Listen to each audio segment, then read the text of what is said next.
사랑과 은혜가 충만하신 하나님 아버지 감사합니다. 저희를 구원하시고 교회 가운데 거하며 함께 교제케 하심을 감사합니다. 무엇보다 특별히 사랑해 주셔서 저희에게 하나님의 자녀를 맡겨주시고 또한 양육하고 가르칠 수 있는 기회를 허락해 주심을 감사합니다. 저희들 지혜가 부족하여 어떻게 하나님의 자녀를 올바르게 양육할 수 있을지 고민이 되고 어려움을 느낄 때가 너무도 많습니다. 자녀들이 커갈수록 마음속의 갈등과 또한 가족 간의 어려움들을 겪어가며 더욱 하나님의 지혜와 하나님의 가르침만을 간절히 소망하게 됩니다. 특별히 이 시간 자녀교육 세미나의 시간으로 함께 모인 시간입니다.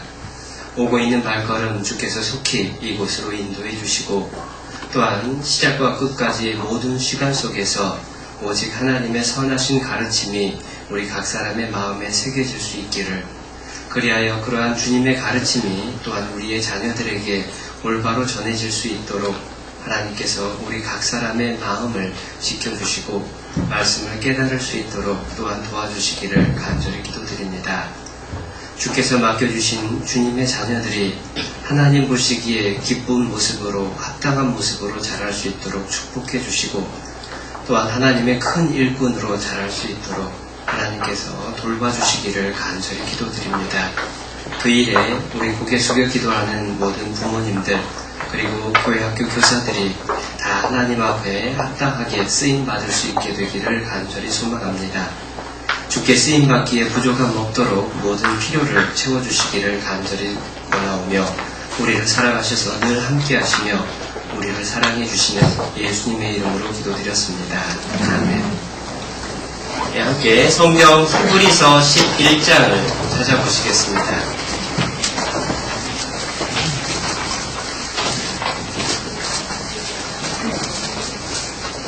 히브리서 11장 23절입니다.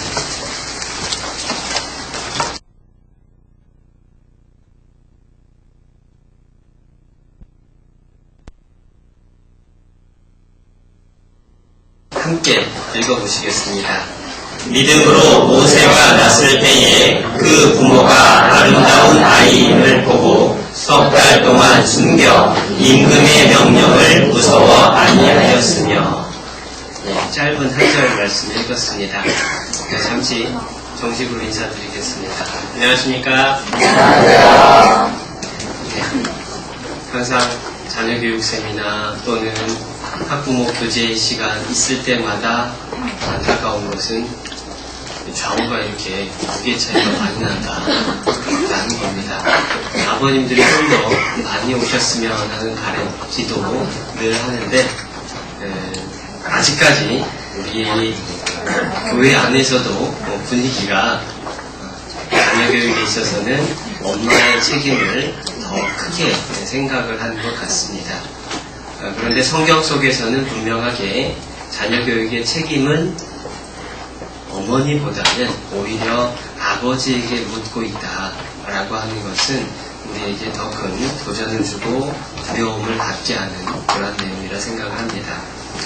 2007년 가을부터 학부모 자녀교육 세미나라는 제목으로 이틀씩 계속해서 교육의 시간을 갖고 있습니다.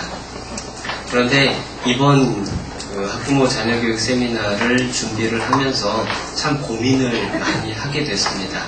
도대체 어떤 내용으로 교육을 하고 어떤 말씀을 전하는 것이 정말로 우리 부모님들에게 꼭 필요한 말씀이 될까?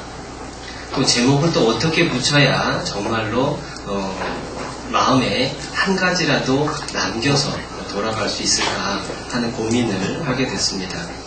그러면서 고민했던 것 한 가지는 혹시 부모님들 사이에 왜 이렇게 자녀교육, 학부모 교제 이러한 것들의 시간들이 자주 반복되는가 하는 그러한 의문들을 갖고 있지는 않을까 하는 그러한 부담들도 갖게 됩니다. 분명히 이 세상에서는요, 자녀교육뿐만 아니라 수많은 교육에 대한 이론들이 늘어나고 있습니다.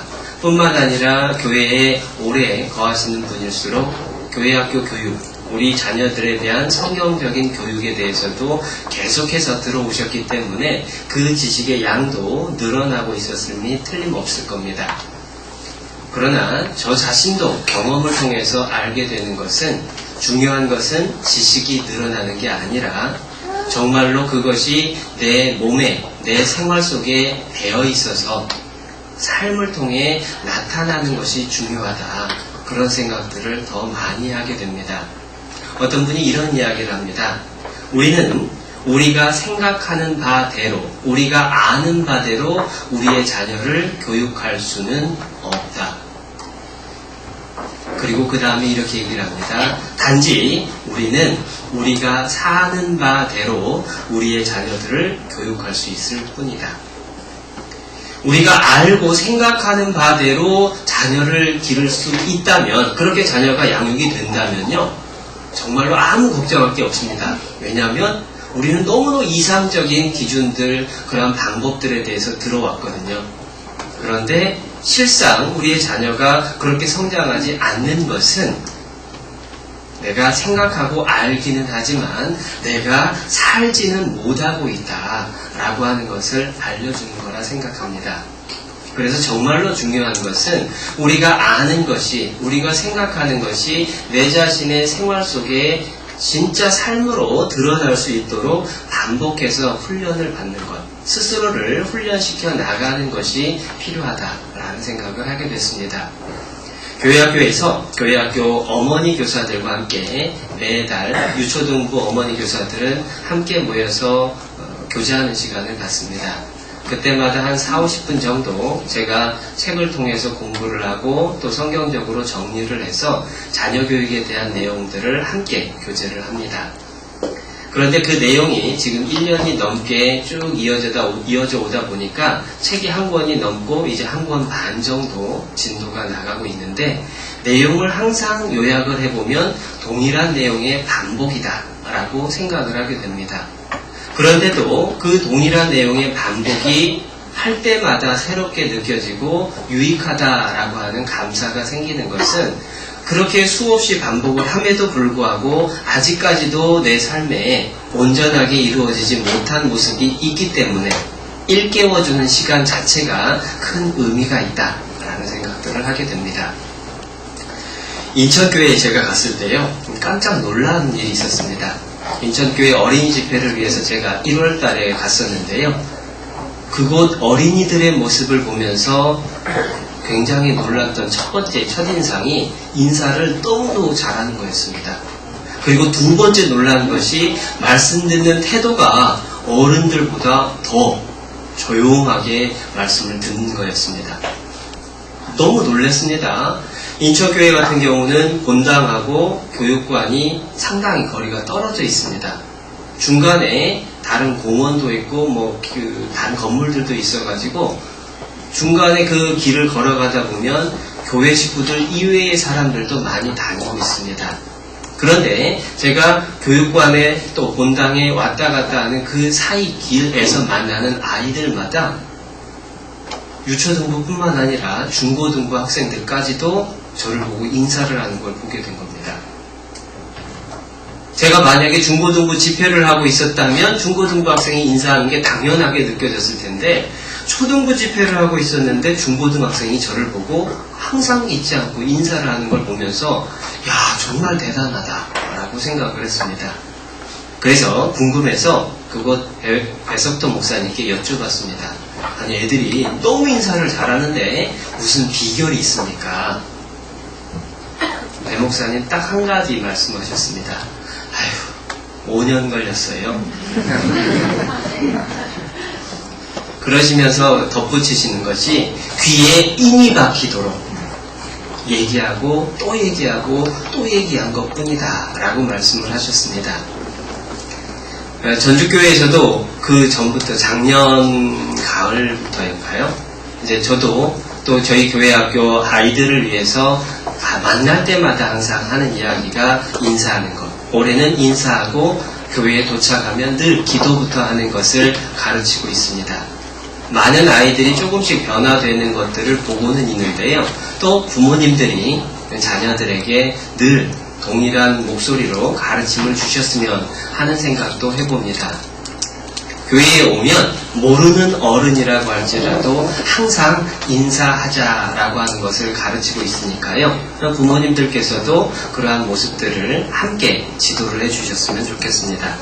다시 이야기하던 본론으로 돌아와 보면 그만큼 우리의 자녀들에 대한 교육 뿐만 아니라 우리의 신앙 전체가 아는 것만큼 된다 라기보다는 실제로 그것이 내 삶에 이루어지기까지 오랜 시간이 걸리고 그것을 위해서는 수없는 반복이 필요하다는 것을 확신하게 됩니다. 그래서 주제를 정하면서도 그래, 무언가 새로운 지식을 자꾸만 전달하는 게 중요한 게 아니구나. 정말로 필요한 내용들을 우리가 잊지 않도록 계속해서 일깨우는 것이 오히려 더 효과적인 교육이 될 수 있겠다 하는 생각들을 하게 됐습니다. 그래서 제목을 이렇게 붙였습니다.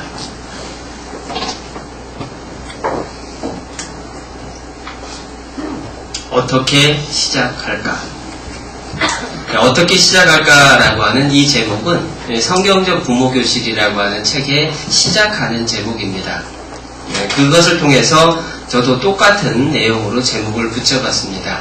자녀교육 우리가 이미 하고 있습니다. 그런데 또다시 지금부터 시작하는 마음으로 이미 내가 알고 있다 그것을 생각하기보다는 처음 듣는 것처럼 다시 시작해보는 것이 우리에게 또 필요한 모습이겠다 싶은 생각들을 해보게 됐습니다.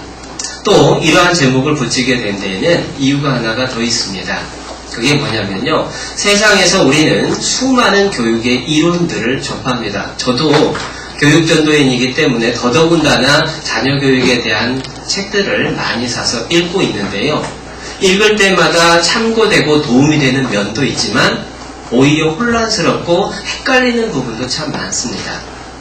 그 책을 지은 사람들마다 그 주장하는 내용들이 차이가 나기 때문에 도대체 누구 말을 믿어야 될까? 라고 하는 고민이 더 생기게 되죠. 그렇기 때문에 그 모든 고민을 해결할 수 있는 기준이 필요하게 되는데요.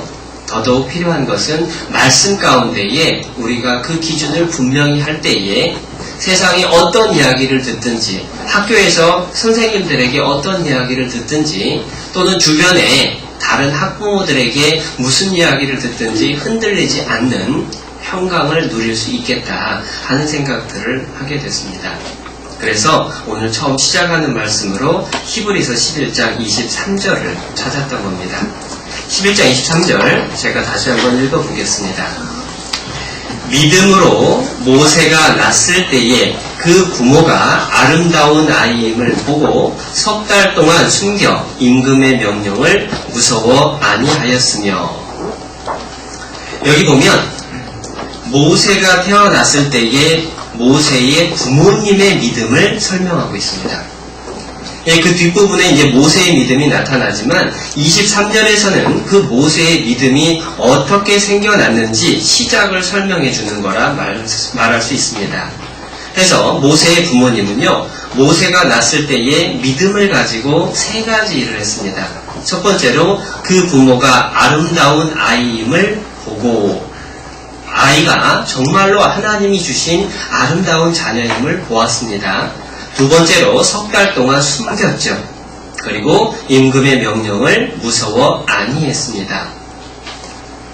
여기서 우리는 금방 의문을 갖게 되는 게 한 가지가 있어요. 어느 부모가 자기 자식이 안 이쁠까요? 어느 자식이 자기 자식이 귀하다 하지 않을 그럴 부모가 있겠습니까?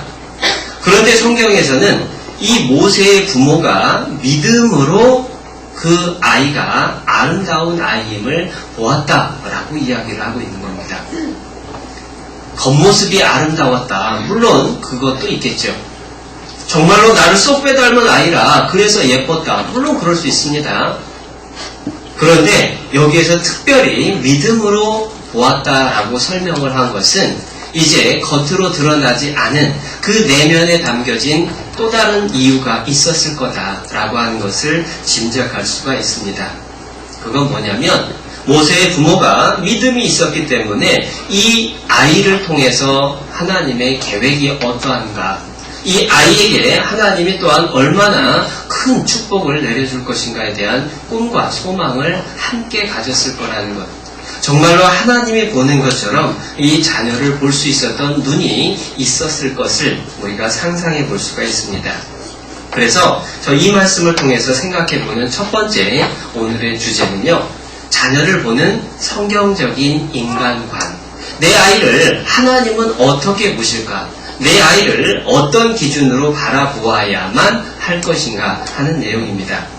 그래서 자녀를 보는 성경적인 인간관을 세 가지로 정리를 해봤습니다. 첫 번째는요, 너무 잘 아시는 내용입니다.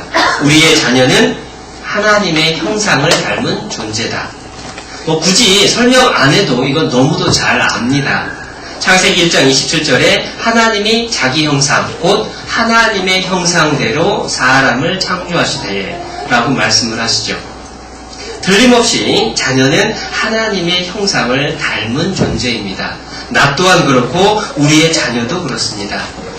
그런데 하나님은 영이시기 때문에 하나님의 형상을 닮은 존재다. 이 말은 우리의 자녀에게 영이 있다라고 하는 것을 알려주는 겁니다.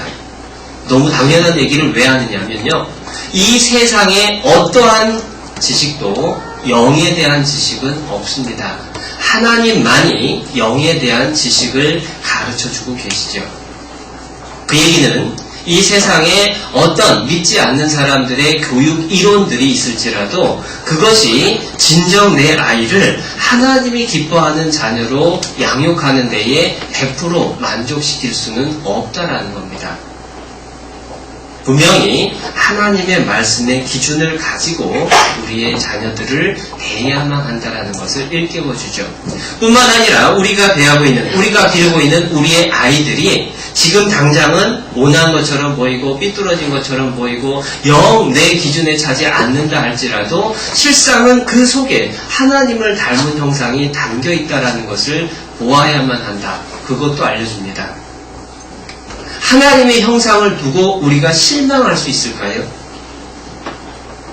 자녀를 보고 이렇게 이야기를 할 수가 없다라는 겁니다. 내가 어쩌다가 너 같은 걸 낳아가지고 이런 말을 할 수가 없는 거예요. 왜냐하면 그 속에 하나님의 형상이 들어있는데 감히 그걸 두고 어쩌다 너 같은 걸 낳았는지 모르겠다 라고 한다면 그건 하나님께 대한 모독이라는 얘기죠. 정말로 중요한 건요, 내 자녀가 지금은 내가 보기에 너무도 속상한 모습들을 많이 품고 있지만 하나님의 작품이다. 정말로 하나님을 닮은 영혼을 가진 너무도 소중한 존재이기 때문에, 또 그 속에 하나님의 형상이 있기 때문에 결국은 그 모습이 나타나게 될 때가 있다라고 하는 소망을 가지고 자녀를 대할 수 있다라는 겁니다. 모세의 부모는 틀림없이 그 모세의 모습을 통해서 그러한 하나님의 형상을 생각했으리라 짐작해 봅니다. 물론 정확하게 설명은 나와 있지는 않습니다. 그러나 그 시대에 많은 유대인 부모들이 바로의 명령에 따라서 자기 자식을 나일강에 던지고 있었지만 이 모세의 부모는 그 속에서 아름다운 아이임을 믿음으로 바라보고 그 아이를 숨겨서 길렀다라는 겁니다. 틀림없이 우리 자녀의 속에 있는 하나님의 형상을 기억하고 바라볼 수 있어야 될 겁니다. 시편 127편 잠깐 찾아보겠습니다.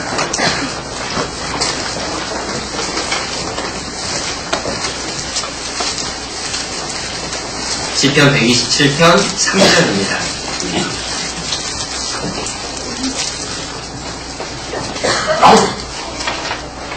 3절 함께 읽어보겠습니다. 자식은 여호와의 주신 기업이요 태의 열매는 그의 상급이로다. 자식은 하나님이 주신 기업이요 태의 열매는 그의 상급입니다. 하나님을 닮은 영혼이 그 속에 담겨 있습니다. 그렇기 때문에 우리의 자녀를 볼 때에 자녀의 기준으로 보는 것도 아니고 인간적인 부모로서 보는 것도 아니고 오직 성경의 기준, 하나님의 기준으로 바라볼 수 있어야 된다. 그걸 우리가 기억해야 합니다. 찬양 중에 그런 찬양 있잖아요. 주의 사랑으로 사랑합니다. 주의 사랑으로 사랑합니다. 형제 안에서 주의 영광을 보내 주의 사랑으로 사랑합니다. 두 번째 가사는 자매 안에서 본다. 또 세 번째 가사 있는 책에서는 우리 안에서라고 이야기를 합니다. 그러나 오늘 우리가 기억해야 될 것은 자녀 안에서, 내 아들과 딸들 안에서 주의 영광을 볼 수 있어야 된다. 하나님이 주신 자녀이기 때문에 이제 하나님께 그 가르치는 방법을 배워서 우리의 자녀를 양육해야 될 것을 알게 됩니다. 첫 번째가 하나님의 형상을 닮은 존재임을 기억하는 데서 옵니다. 두 번째로 그 하나님의 형상을 닮은 존재로 맨 처음 지어졌던 아담과 하와가 죄를 지음으로 말미암아 타락하게 되잖아요. 그것을 통해서 우리가 기억해야 될 두 번째 사실을 가르쳐 줍니다.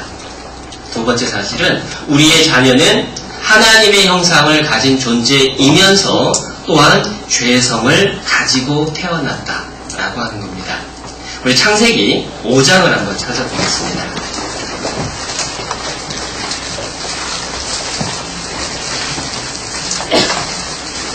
창세기 5장 3절 말씀입니다. 1절 제가 먼저 볼게요. 1절 아담 자손의 계보가 이러하니라. 하나님이 사람을 창조하실 때에 하나님의 형상대로 지으시되. 우리가 첫 번째 교훈을 받았던 내용이죠. 그런데 3절에 이렇게 나와 있습니다. 아담이 130세에 그 다음 같이 읽어볼까요? 자기 모양 곧 자기 형상과 같은 아들을 낳아 이름을 셋이라 하였고. 아담이 자기 형상과 같은 아들을 낳았다. 닮은 꼴이죠. 그런데 생긴 것도 닮았을 뿐만 아니라 속에 든 것도 닮았습니다. 그래서 죄성도 타고난 모습이 됐죠. 닮은 꼴 이야기할 때마다 붕어빵 얘기하잖아요. 진짜로 부모와 자녀 간에는 참 많이 닮았습니다. 어린이집 할 때 제가 자주 보여주는 사진인데요. 이 붕어빵이라고 하는 게 참 공감이 가는 그러한 내용들을 봅니다. 이게 잘 안 닮았다고 하는 사람들을 위해서 정말 닮았구나. 어떻게 하면 코나 눈이나 이렇게 똑같을 수가 있을까. 보면 볼수록 참 하나님의 솜씨가 대단하다라고 하는 것을 생각하게 됩니다. 아들이건 딸이건 틀림없이 부모를 닮았습니다. 그런데 생긴 것만 닮은 게 아니라 속에 든 것까지 닮았으니 참 뭐라고 말을 하기가 어렵습니다. 왜냐하면 우리 속에 좋은 것만 들어있지 않다라는 걸 우리 스스로가 너무도 잘 알잖아요. 여러분, 가인과 아벨의 죄는 아버지였던 아담의 죄의 열매다라고 생각할 수 있습니다. 아담과 하와가 죄를 지었기 때문에 그 죄의 열매가 이제 그 자녀에 대해서 나타나게 된 거예요. 형제 간에 다투고 형제를 쳐 죽이는 일이 나타난 겁니다. 그것이 너무 극단적인 생각이냐? 결코 아니라는 걸 우리가 금방 알 수 있습니다. 왜냐면요, 가끔은 우리 자녀들이 말을 안 듣고 속상하게 합니다. 그래서 막 꾸중을 하고 나서 혼자서 곰곰이 생각해보죠. 저 녀석이 왜 저러지? 도대체 누굴 닮아서 저러는 걸까? 가만히 조용히 스스로를 객관적으로 따져보면 자기 모습이다라는 걸 알게 됩니다. 아이가 정리정돈을 안 한다고 막 혼냈습니다. 나중에 지나면서 보니까 내 자신이 안 하고 있죠. 아이의 말버릇이 신경질적이라고 화를 냅니다. 그런데 보면 나 또한 그 아이에게 똑같이 하고 있는 모습들을 봅니다. 실감이 안 날까봐 또 한 가지 생각을 해봅니다. 특히 어머님들이 그런 이야기들을 많이 하시는데요. 아이들에게 막 잔소리를 한참을 하고 나서 되돌아보면서 하시는 말씀이 엄마가 나한테 그렇게 듣기 싫어하는 말을 하길래 나는 절대 내 딸한테는, 내 아들한테는 그런 말 안 할 거라고 결심을 했는데 내가 똑같이 하고 있구나. 아마 우리 자신이 우리의 아들, 딸들에게 책망하고 화를 냈던 그 대부분의 내용이 실상은 우리 부모가 나에게서 보고 호중을 했던 그 모습이고, 내가 그것을 잘못을 여전히 품고 있었던 걸 그대로 내 자녀에게 물려줬기 때문에 그 자녀의 속에서 또한 그게 나타나고 있다는 겁니다. 그렇기 때문에 사실은 좀 두려운 겁니다. 하나님께서 우리 자녀들에게서 부모인 우리들의 죄를 찾아낸다라고 생각해 본다면 자녀들을 두고 나무라기 이전에 내 자신의 모습을 먼저 돌아보게 되는 그러한 두려움을 또한 품게 됩니다. 뿐만 아니라 자녀가 죄성을 가지고 태어났다라고 하는 이 사실에서 우리가 기억해야 될 또 한 가지는 세상의 많은 가르침과 정반대의 가르침이기 때문에 꼭 기억해야만 되는 내용입니다. 세상에서는 성선설을 많이들 이야기를 합니다. 인본주의 사상은 대부분 그렇죠. 아이가 날 때는 깨끗하게 태어났다. 그래서 그 백지 같은 모습에 죄를 그리면 죄 있는 모습으로, 선을 그리면 선한 모습으로 나타난다. 그런데 성경은 죄인으로 태어난 것을 분명하게 가르쳐준다는 것, 우리가 다시금 기억해야만 합니다. 학교에서 문제 아동들의 학부모를 불렀을 때에 그 문제 아동의 학부모가 100이면 100 학교에 와서 선생님에게 하는 이야기가 똑같답니다. 아이고 선생님, 우리 애는 절대로 그런 일을 할 애가 아니에요. 우리 애는 원래 착한 애인데 친구를 잘못 만나서 어쩌다가 실수로 그런 일을 했나 봅니다 라고 이야기를 한다는 겁니다. 그런데 착각이죠. 우리 아이는 그럴 리 없어요가 아니라 우리 아이는 그런 것을 타고난 아이라는 것을 알아야 됩니다. 그렇기 때문에 우리는 자녀를 가르칠 때에 칭찬만으로 가르칠 수는 없습니다. 그래서 훈계라는 것이 반드시 필요하죠. 그래서 내일은 훈계에 대한 내용들을 함께 또한 생각을 해보는 시간을 갖게 될 겁니다.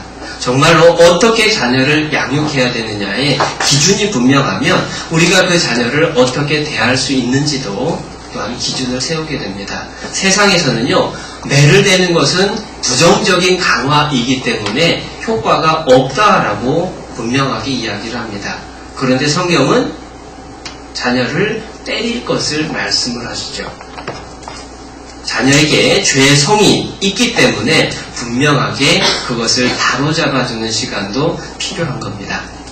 또 세 번째로 자녀를 보면서 우리가 기억해야 될 기준 하나는 세상에는 악과 유혹이 있다라는 사실입니다. 처음 찾았던 히브리서 11장 23절에서 믿음으로 모세의 부모가 했던 일을 설명을 하면서 아름다운 아이임을 보고 석 달을 숨겼다. 그리고 바로의 그 위협을 두려워하지 않았다라고 얘기를 합니다. 성경 속에서 이집트의 바로는 이제 이 세상을 주관하는 마귀, 사단의 모습을 설명해 줄 때가 많죠. 그리고 애굽은 죄악된 세상을 설명을 합니다. 그리고 가나안은 영원한 천국을 상징을 할 때가 많죠.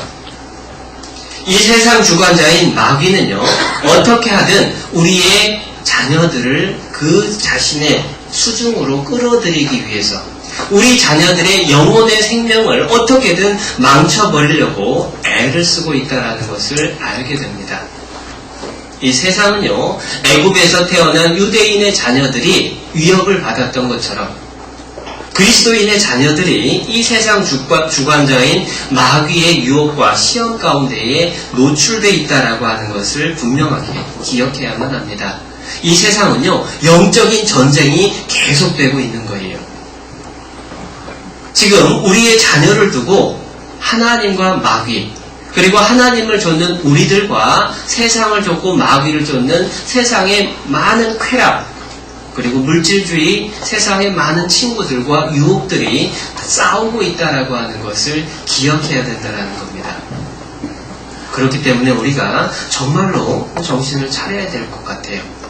특별히 세상의 마귀를 설명하는 수많은 단어 중에 요즘 우리 주변의 주변에서 접하는 용어로 설명을 해본다면 저는 마귀는 유괴범 같다라고 하는 생각들을 해봅니다.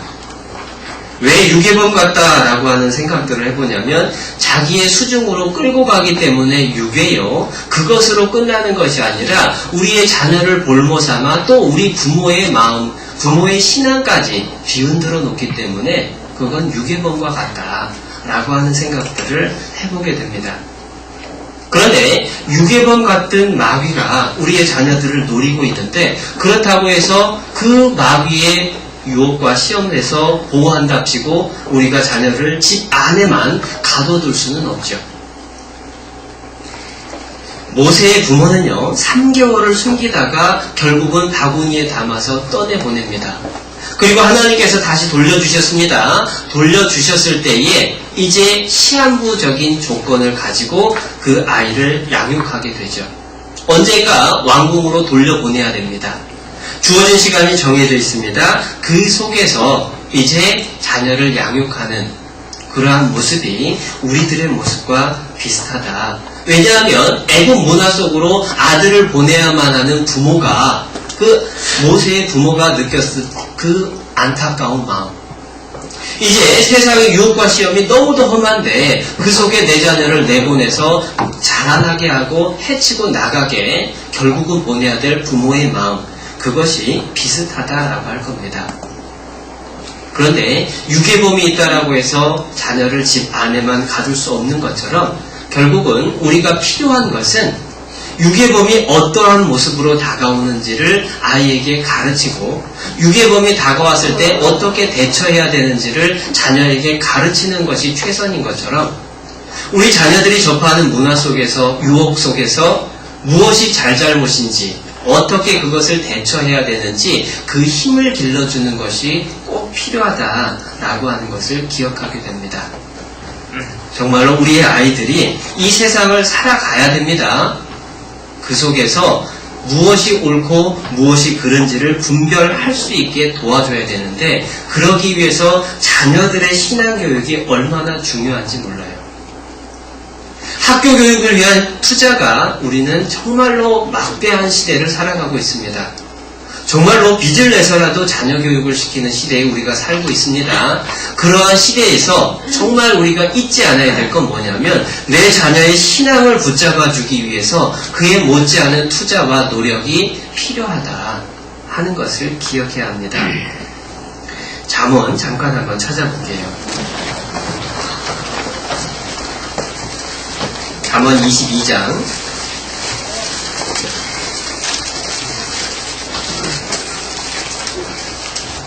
잠언 22장 6절입니다.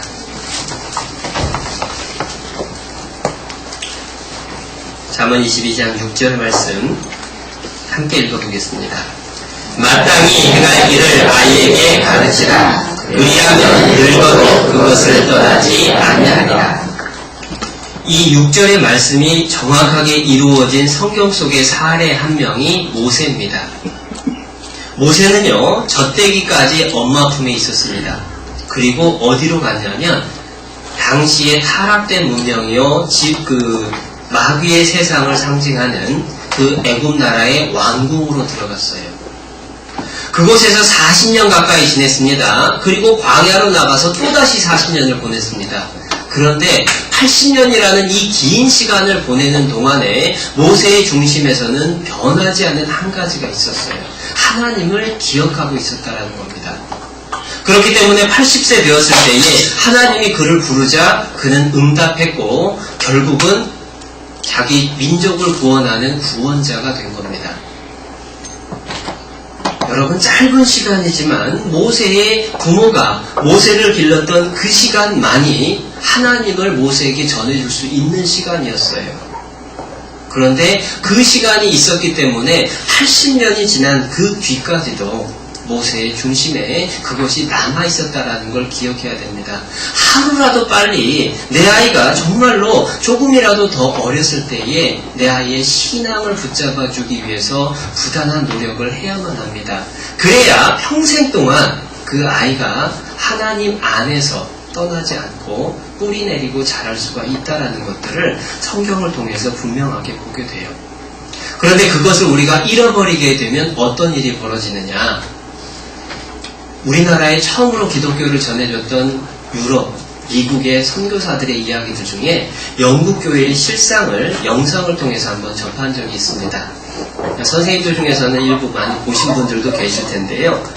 오늘날 영국 교회의 모습이 어떻게 변했는지 잠깐 그 영상을 함께 보고 이어서 생각을 하겠습니다.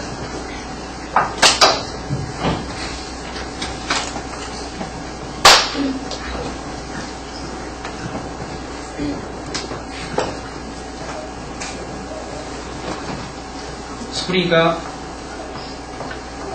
안 나나요?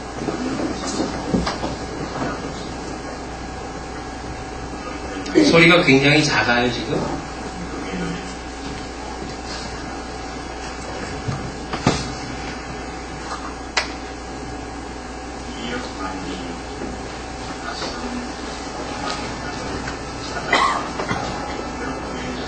아까보다 훨씬 작는데.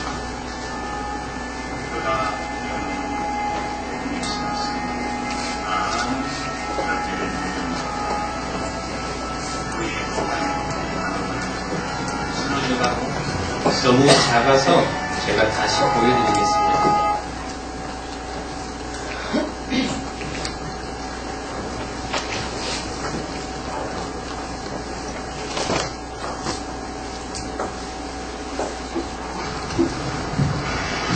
토마스 선교사의 하노버 교회는 영국의 서쪽 웨일즈 지방의 작은 시골에 있습니다. 그 옛날 번성했던 흔적은 어느 곳에서도 찾아볼 수 없고 그 노인들만 토마스 선교사님이면은 우리나라에 성경을 전해준 선교사님입니다. 목숨을 바쳐서 성경을 전했던 그 선교사를 파송했던 교회의 지금 모습이에요. 이렇게 교회를 지키고 있습니다.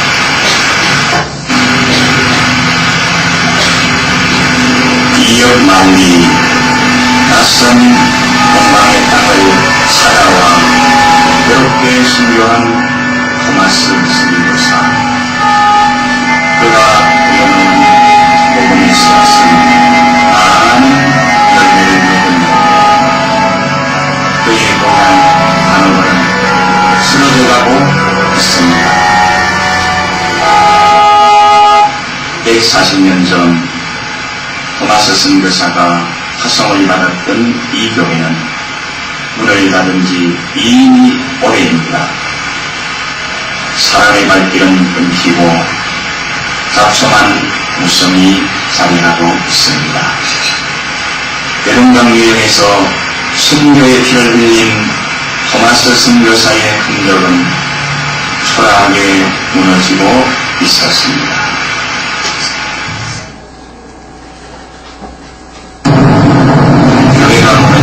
것은 일단 하노버 교회뿐이 아니고 영국 전역에서 벌이고 있는 일입니다. 우리는 동서부 지방을 중심으로 영국 교회의 금식을 찾아가보기로 했습니다.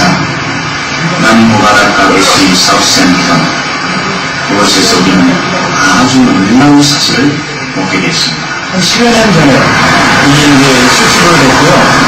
그 다음에 그 옆에 이 십자가는 10년 넘게 그저 장식이었습니다. 도시의 한가운데 있었던 이 교회는 10년 전에 일반인에게 팔려 시설 좋은 술집이 되어 있었던 곳입니다. 우리가 계속 사라진 교회는 온통 술병으로 장식되어 있었지만 교회의 본토는 500년 전 교회가 처음 만들어진 그대로였습니다. 그리스도는 이렇게 술집의 한 벽면을 장식한 채 딱 교회가 되어 있었습니다.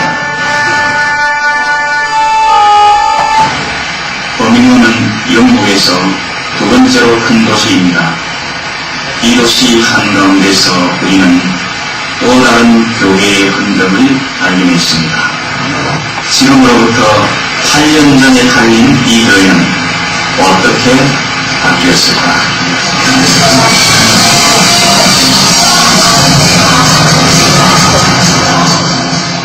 여기는 바로 디스코장으로 뛰어 있었습니다. 처음 이 디스코장의 이름은 처치, 즉 교회였습니다. 현대 선교의 아버지 윌리엄 캐리 기능교회는 1979년 제인 브러더들에게 팔려 그들의 사원으로 바뀌었습니다.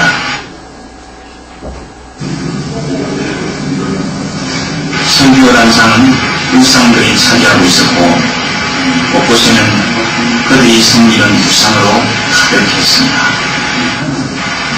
그들은 인구 현지에서 가져온 자재들로 교회 외관까지도 완전히 바꾸어 놓았습니다. 우리는 영국인 선교사 한 분을 찾아가 보기로 하였습니다. Many churches are composed largely of older people. In our church here in Kingseath, in this part of the Birmingham, we don't have any families in the church, members of the church who have children below age of 10. There are none. And in the Sunday school, maybe 3-4 children on a Sunday only. Some churches, only the pastor's children. They are the only children there.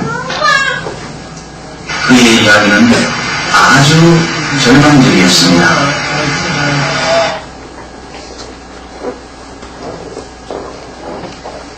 저 영상에 이어서 나오는 내용들은 이제 제가 편집을 짧게 하느라고 잘랐는데요. 그 이후에 나오는 내용은 이슬람 교도들이 얼마나 철저하게 모든 매체를 통해서 사람들을 전도를 하고 그리고 그 자녀들을 포교하고 있는지 교육하고 있는지의 내용이 나옵니다. 이슬람교 하면은 우리도 생소하진 않죠.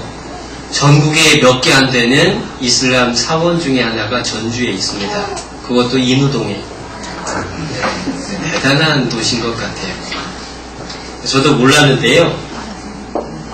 있다는 얘기만 들었었는데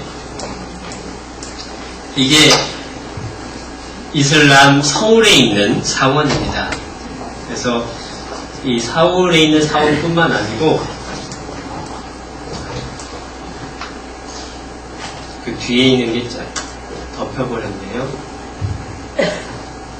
뒤에 보시면은 전주시 덕진구 인우동 2가 1567-10번지에 전주 사원이 있습니다.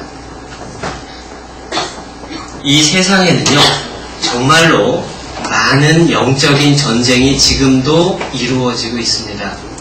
토마스 선교사를 파송을 하고 윌리엄 캐리 선교사를 파송했던 그 위대한 교회들, 컸던 교회들이 지금은 팔렸고 다른 사원으로 변했고 디스코장이 돼 있고 술집이 돼 있고 디스코장의 이름이 더 처치, 교회라는 이름으로 불리워질 정도의 나라가 되어버렸습니다.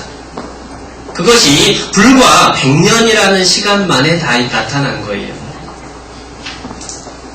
우리가 자녀 교육에 더더욱 우리의 자녀에게 신앙을 심어주는 데 있어서 깨어있지 않다면 우리의 복음이 정말로 우리의 다음 세대에 어떻게 이어질 수 있을까 고민하지 않을 수 없습니다.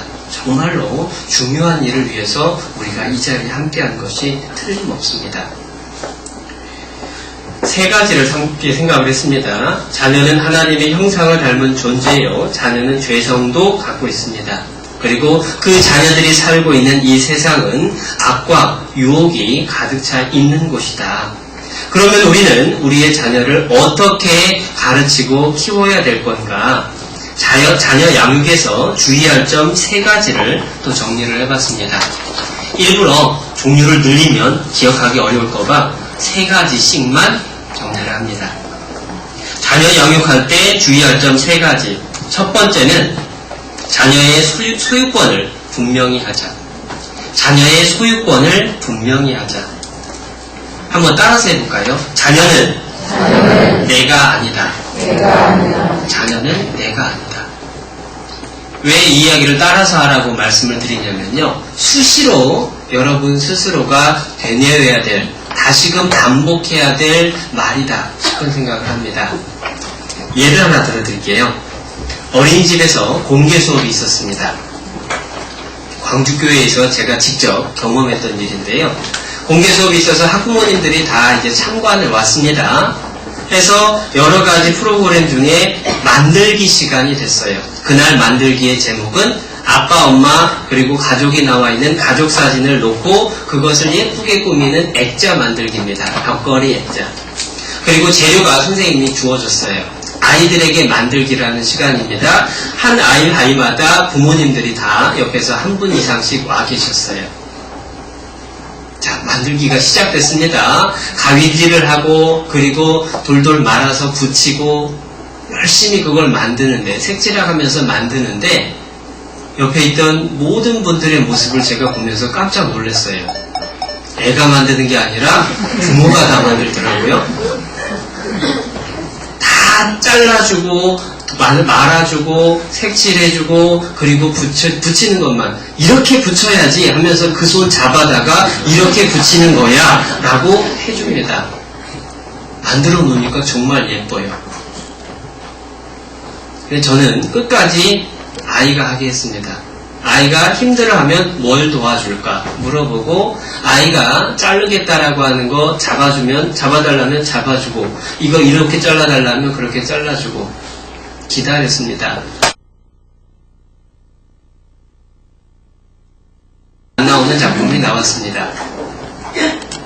그런데 그 시간이 끝날 때쯤 학부형으로 참석했던 한 자매님이, 제가 알기로 미래 전공자거든요. 그런데 그분이 끝날 때 저한테 얘기를 해줬습니다.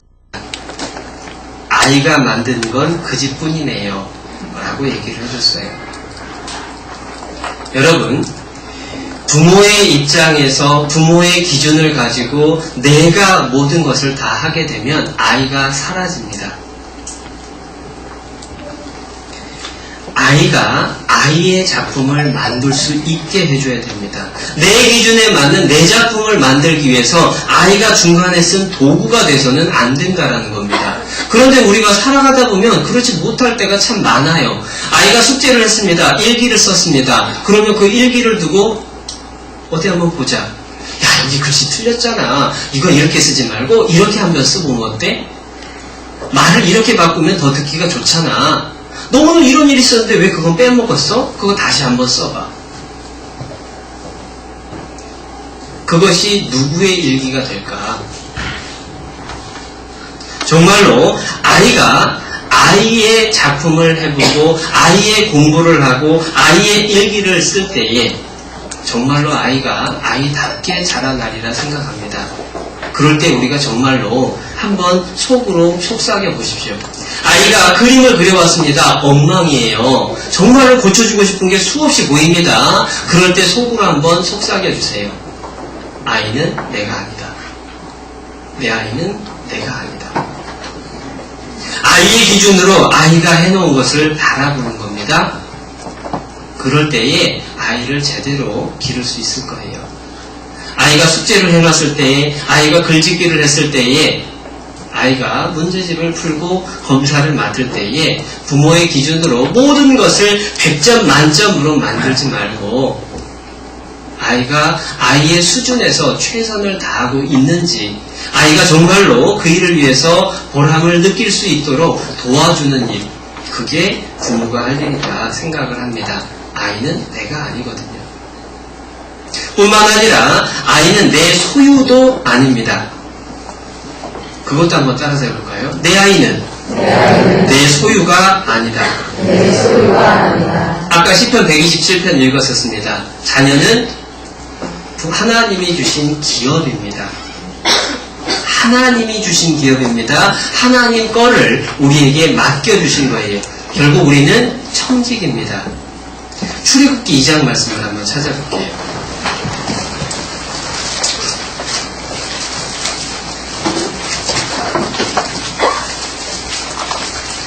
출애굽기 2장 모세의 이야기입니다.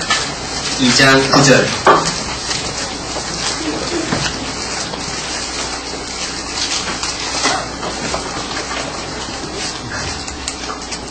구절 말씀. 바로의 딸이 그에게 이르되, 그 다음 함께 읽어보겠습니다. 이 아이를 데려다가 나를 위하여 젖을 먹이라. 내가 그 삭을 주리라. 여인이 아이를 데려다가 젖을 먹이더니. 이 바로의 딸이 모세의 어머니에게 하는 말을 잘 생각해 봐야 됩니다. 이 아이를 데려다가 나를 위하여 젖을 먹이라. 하나님이 우리에게 동일하게 말씀을 하실 겁니다. 이 아이를 데려다가 나를 위하여 젖을 먹이라.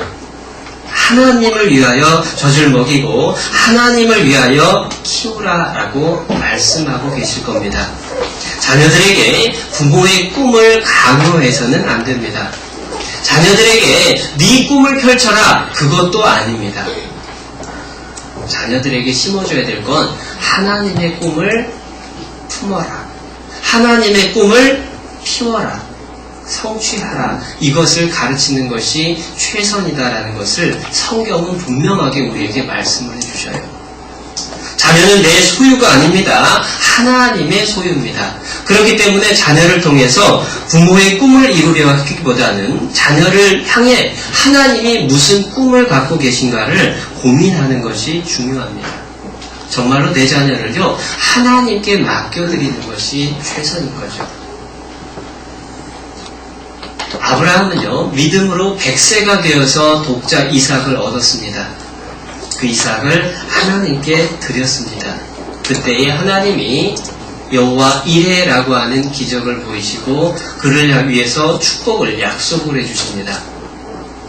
하나님이 주신 자녀를 하나님께 맡겨드리고 하나님이 품고 계신 계획에 그 아이를 맡겨드릴 때에 하나님이 책임을 지셔요.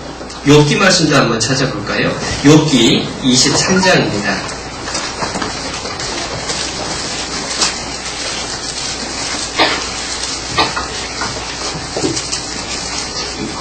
욥기 23장 14절.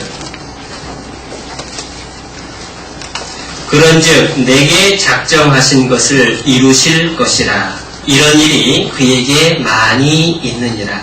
하나님은 나에게 작정하신 것을 이루실 겁니다. 뿐만 아니라 내 자녀도 하나님의 작품이기에 하나님이 작정하신 것이 있습니다. 그것이 무엇인가를 찾는 것이 중요하죠. 물론 아이가 어리기 때문에 정말로 자기가 커서 무엇이 될까 꿈을 제대로 찾아간다라는 건 어렵습니다. 그렇기 때문에 부모의 역할이 너무도 중요하죠. 그 아이에게 하나님이 품고 계신 계획이 무언가를 고민하고 그것을 찾아주기 위해서 노력해야 될 사람은 정말로 부모 외에는 없다, 그 생각들을 하게 됩니다. 정말로 우리의 자녀들이 하나님의 일꾼으로 이 세상에 정말로 큰 영향력을 끼치는 그러한 리더들이 많이 나왔으면 좋겠습니다. 한 교회학교 선생님이 자기가 가르치는 한 분반 아이들을 향해서 늘상 반복해서 들려준 이야기가 있었더랍니다. 여러분 중에서 여러분이 성장했을 때에 제가 여러분에게 고개 숙여 경의를 표할 수 있는 그러한 사람들이 나오기를 바랍니다. 그리고 그 분반 아이들 중에 종교개혁을 했던 켈빈이라는 사람이 나왔다는 이야기도 있습니다. 정말로 우리의 자녀들이 하나님 안에서 큰 꿈을 이룰 수 있고 정말로 하나님의 일꾼으로 정말로 이 세상을 변화시키고 큰 영향력을 발휘할 수 있는 그러한 아이가 되도록 우리가 그 꿈을 찾아주는 데 있어서 노력해야 될 것 같아요. 여기 아까 읽었던 출애굽기에서 우리가 다시 한번 잠깐 찾아봐야 되겠는데요. 그렇게 우리가 우리 자녀에게 하나님이 품으신 꿈을 찾기 위해서 노력을 할 때, 그리고 그 꿈을 이루게 도와줄 때에 어떤 일이 있을지 2장 9절 말씀 아까 읽었었잖아요. 9절 말씀을 제가 다시 한번 읽어봅니다. 바로의 딸이 2장 9절 바로의 딸이 그에게 이르되 이 아이를 데려다가 나를 위하여 젖을 먹이라. 그 다음 뭐라고 나오냐면 내가 그 삭을 주리라. 여러분, 모세의 어머니가 얼마나 큰 복을 받았나 한번 생각해 보십시오. 잃어버린 줄 알았던 자식을 자기가 직접 젖을 먹이면서 키우니까 얼마나 축복입니까? 행복한 기쁨이 이어졌을 겁니다. 그리고 한 가지 덧붙여졌죠. 삭까지 주시는 거예요. 자기 자식을 기르는데 자기 자식 길렀다고 상도 준다라는 겁니다. 하나님이 우리에게 약속하신 거예요. 하나님이 우리에게 자녀를 주셨습니다. 그 자녀를 키운다라고 하는 건요, 그 자체가 큰 축복이에요. 자녀를 얻은 자는 복을 받은 자입니다. 그런데 그것만으로 끝나는 게 아니라 그 자녀를 잘 기르면 그것으로 말미암아 하나님이 삭을 주시는 거예요. 필요한 걸 채워주실 뿐만 아니라 상급으로 갚아주신다는 겁니다. 자녀는 내 소유가 아닙니다. 하나님의 소유입니다. 그것을 잊으면 교육이 틀어질 수밖에 없어요. 뿐만 아니라 자녀는 내 소유가 아니기 때문에 자녀에게 꿈을 그려줄 때에도, 꿈을 심어줄 때에도 정말로 고민하고 조심해야 될 겁니다. 그래서 부모의 역할 중에 하나는 자녀에게 네가 어떠한 존재다, 너는 어떠한 사람이다, 그걸 알려주고 심어주는 게 굉장히 중요한 겁니다. 그런데 성경 속에 한 가지 좀 특이한 분이 하나 있는데 자녀 교육할 때마다 빠지지 않는 분이죠. 한나라는 사람입니다. 사무엘의 엄마입니다. 사무엘의 엄마 한나가 왜 자녀 교육을 할 때마다 빠지지 않을까? 실제로 사무엘의 엄마가 사무엘을 가르쳤던 시간은 얼마 안 돼요. 젖을 뗄 때까지만 데리고 있었고 젖 떼자마자 하나님의 전에 가져다 놨어요. 마치 모세는 젖을 뗄 때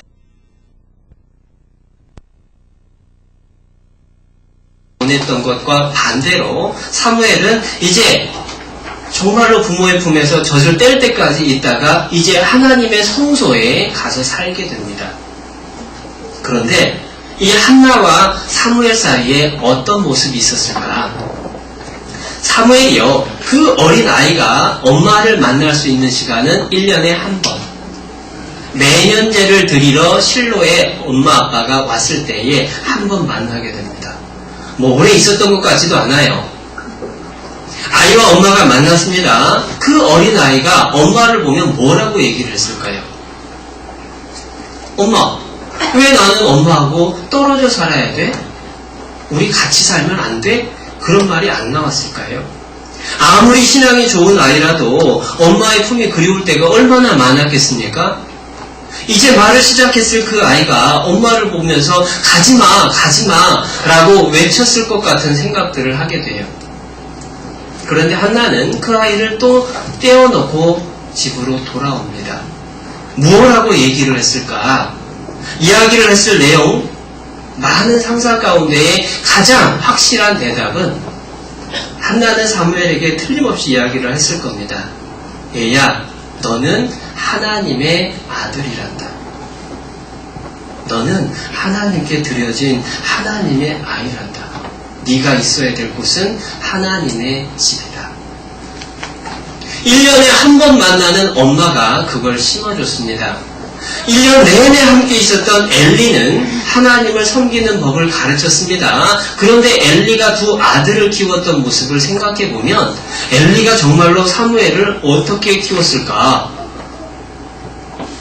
여러분, 엘리가 사무엘을 딱 부러지게 가르쳤기 때문에 사무엘이 하나님의 일꾼이 됐을 거라 생각하십니까?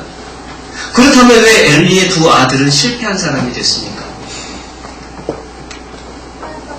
엘리의 두 아들이 실패한 걸 보면요, 사무엘을 기렸던, 사무엘을 가르치는 엘리의 모습 속에서 많은 교훈을 받았을 것 같지는 않아요. 정말로 사무엘의 일생을 변화시키고 하나님 앞에 일꾼으로 심어준 것은 엄마일 겁니다. 엄마가 사무엘에게 이미지를 심어준 거예요. 너는 하나님의 아이다. 너는 하나님의 집에 있어야 될 아이다.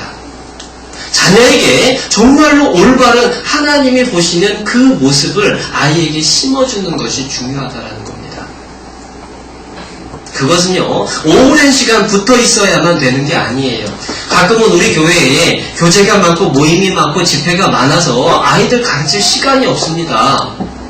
그런데 절대적인 시간이 물론 많으면 좋습니다. 그런데 절대적인 시간이 많다라고 해서 다 해결되는 게 아니죠. 엘리가 그랬잖아요. 사무엘에게 영향을 준 것은 평생 1년 내내 함께 있었던 엘리가 아니라 1년에 한 번 만났던 엄마라면 정말로 아이와 함께하는 시간에 있어서 양도 중요하지만 질이 훨씬 더 중요하다라고 하는 것을 생각할 수 있습니다. 여러분, 우리 자녀들에게 우리가 최대한 함께 있어주려고 애를 쓰는 것은 필요합니다. 그러나 더 중요한 것은 하나님의 보시는 기준으로 아이에게 그 자아상을 심어주기 위한 올바른 노력, 올바른 시간이 더 필요하다는 거예요.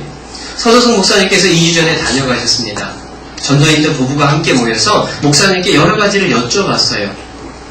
그런데 많은 질문의 내용이 어떻게 자녀를 키워야 될까? 자녀 교육에 대한 질문들이 많이 나왔습니다. 요약해보면 딱 한 가지예요. 서도성 목사님 말씀을 하십니다. 1년 중에 최소 3분의 1을 서울 이외의 지역에서 지냅니다. 그러니까 밤에 들어가는 정도가 아니라 아예 서울에 없어요. 뿐만 아니라 교회에 있을 나머지 3분의 2의 시간 중에도 그동안 3분의 1을 비워야 되기 때문에 일이 많죠. 그러니까 늦게 들어갑니다. 아이와 함께 할 수 있는 절대적 시간이 너무 부족하다. 그러나 내 아이에게 나의 사랑은 분명하게 심어주고 있다. 표현해주고 다듬어주고 다짐을 해주는 겁니다. 정말로 우리의 아이가 하나님의 사랑받는 자로서 그 이미지, 자기 자신에 대한 하나님의 보는 기준으로 자기 자신을 볼 수 있게 심어주는 것. 그것이 정말로 자녀가 내 소유가 아니기 때문에 우리가 가져야 될 가장 중요한 자세다라고 생각을 합니다. 아이들은요, 마치 그림을 그리기 위해서 펼쳐놓은 하얀 도화지 같다라고 이야기합니다. 부모가 거기에다가 어떻게 그리느냐에 따라서 그림이 그려지는 거예요. 거기에다가 내 그림이 아니라, 아이의 그림이 아니라 하나님의 그림이 그려질 수 있도록 정말로 고민하고 기도하고 노력해야 될 것이 우리의 책임입니다. 그걸 그럼 어떻게 한단 말이냐? 방법 중에 가장 쉬운 실천 방법 한 가지만 오늘은 알려드릴게요. 아이에게 화를 내거나 무슨 말을 할 때에, 특히 감정적으로 좀 격동이 될 때에 말하기 전에 3초만 멈춰 보십시오. 이 말을 할까 말까 3초만 생각해 보십시오. 그러면 너무도 많은 말들이 걸러지는 것을 스스로 느낄 수 있습니다. 3초 멈추는 사이에 감정이 가라앉습니다. 그리고 분명하게 이야기를 할 수 있는 지혜가 생겨납니다. 물론 더 많은 대화법의 방법들이 있죠. 요령들이 있습니다. 그러나 다 요약해보면 딱 한 가지로 요약할 수 있는 거예요. 3초만 멈춰봐라.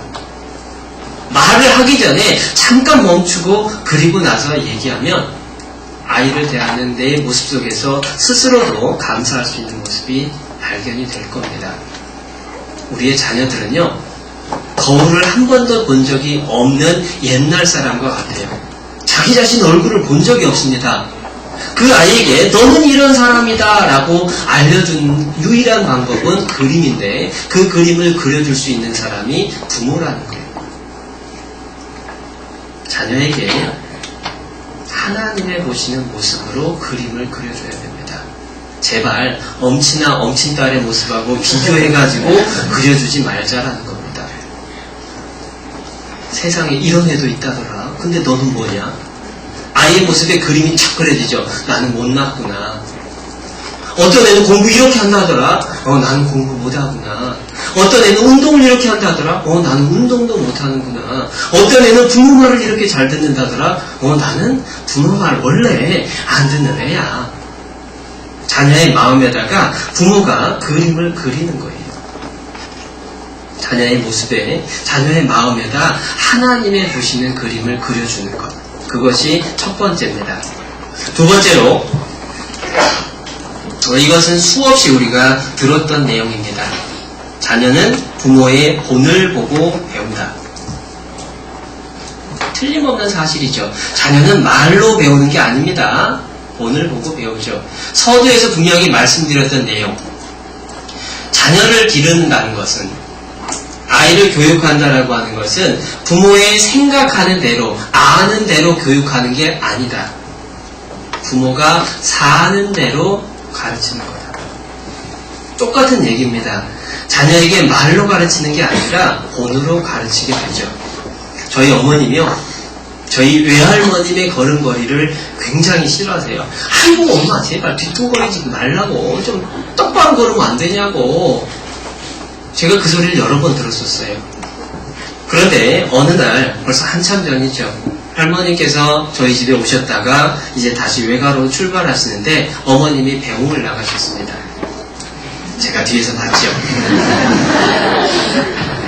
안 봐도 압니다. 상상이 되죠. 돌아왔을 때, 어머니께서 들어오셨을 때 말씀을 해드렸어요. 엄마 걷는 게 할머니하고 똑같은데? 어머님 말씀하십니다. 뭔 소리냐고. 내가 어떻게 그렇게 걷냐고. 아니라고. 근데 똑같아요. 내가 싫어하는 것까지도 부모의 모습을 배워가는 게 우리입니다. 우리의 자녀도 똑같이 그렇게 배운다는 거예요. 엄마하고 싸우면서 그 엄마의 싫어하는 단점들을 자녀가 배우고 있습니다. 본을 통해서 자녀는 배움을 배우고 있어요. 우리가 예전에 봤던 영상인데요. 잠깐 한번 기억을 거두는 의미로 함께 보겠습니다.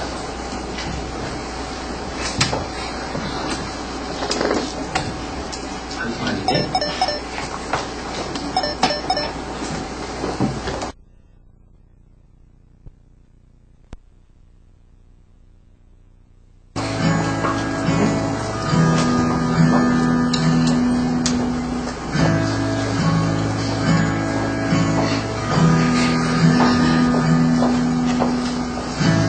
Looks like rain again today. Dark clouds gather, fill the sky. Don't know how to talk to you, just know how to say goodbye.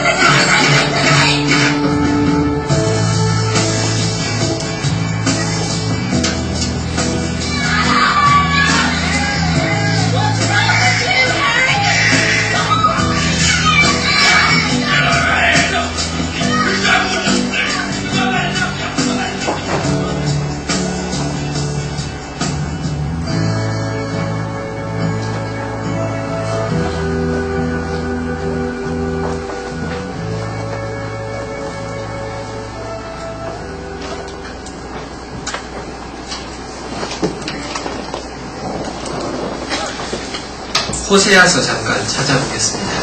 호세아서 4장.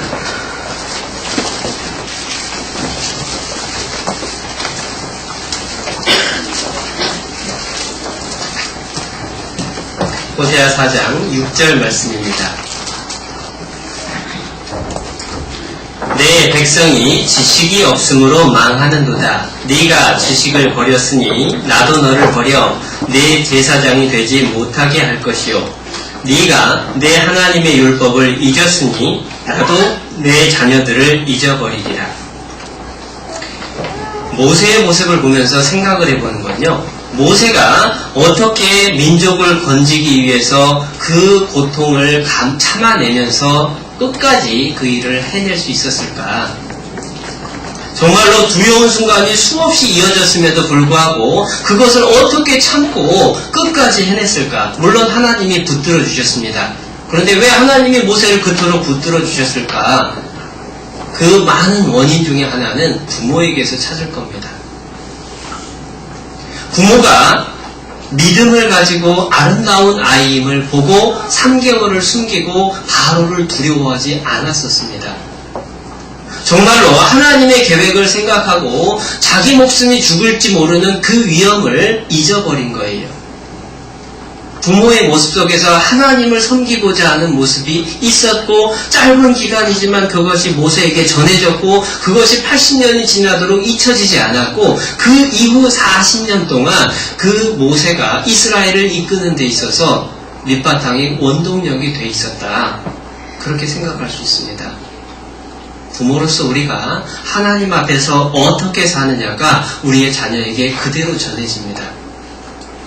부모가 잊어버리면, 부모가 말씀을 잊고 하나님을 잊어버린다면 하나님도 그 자녀 잊어버리신대요.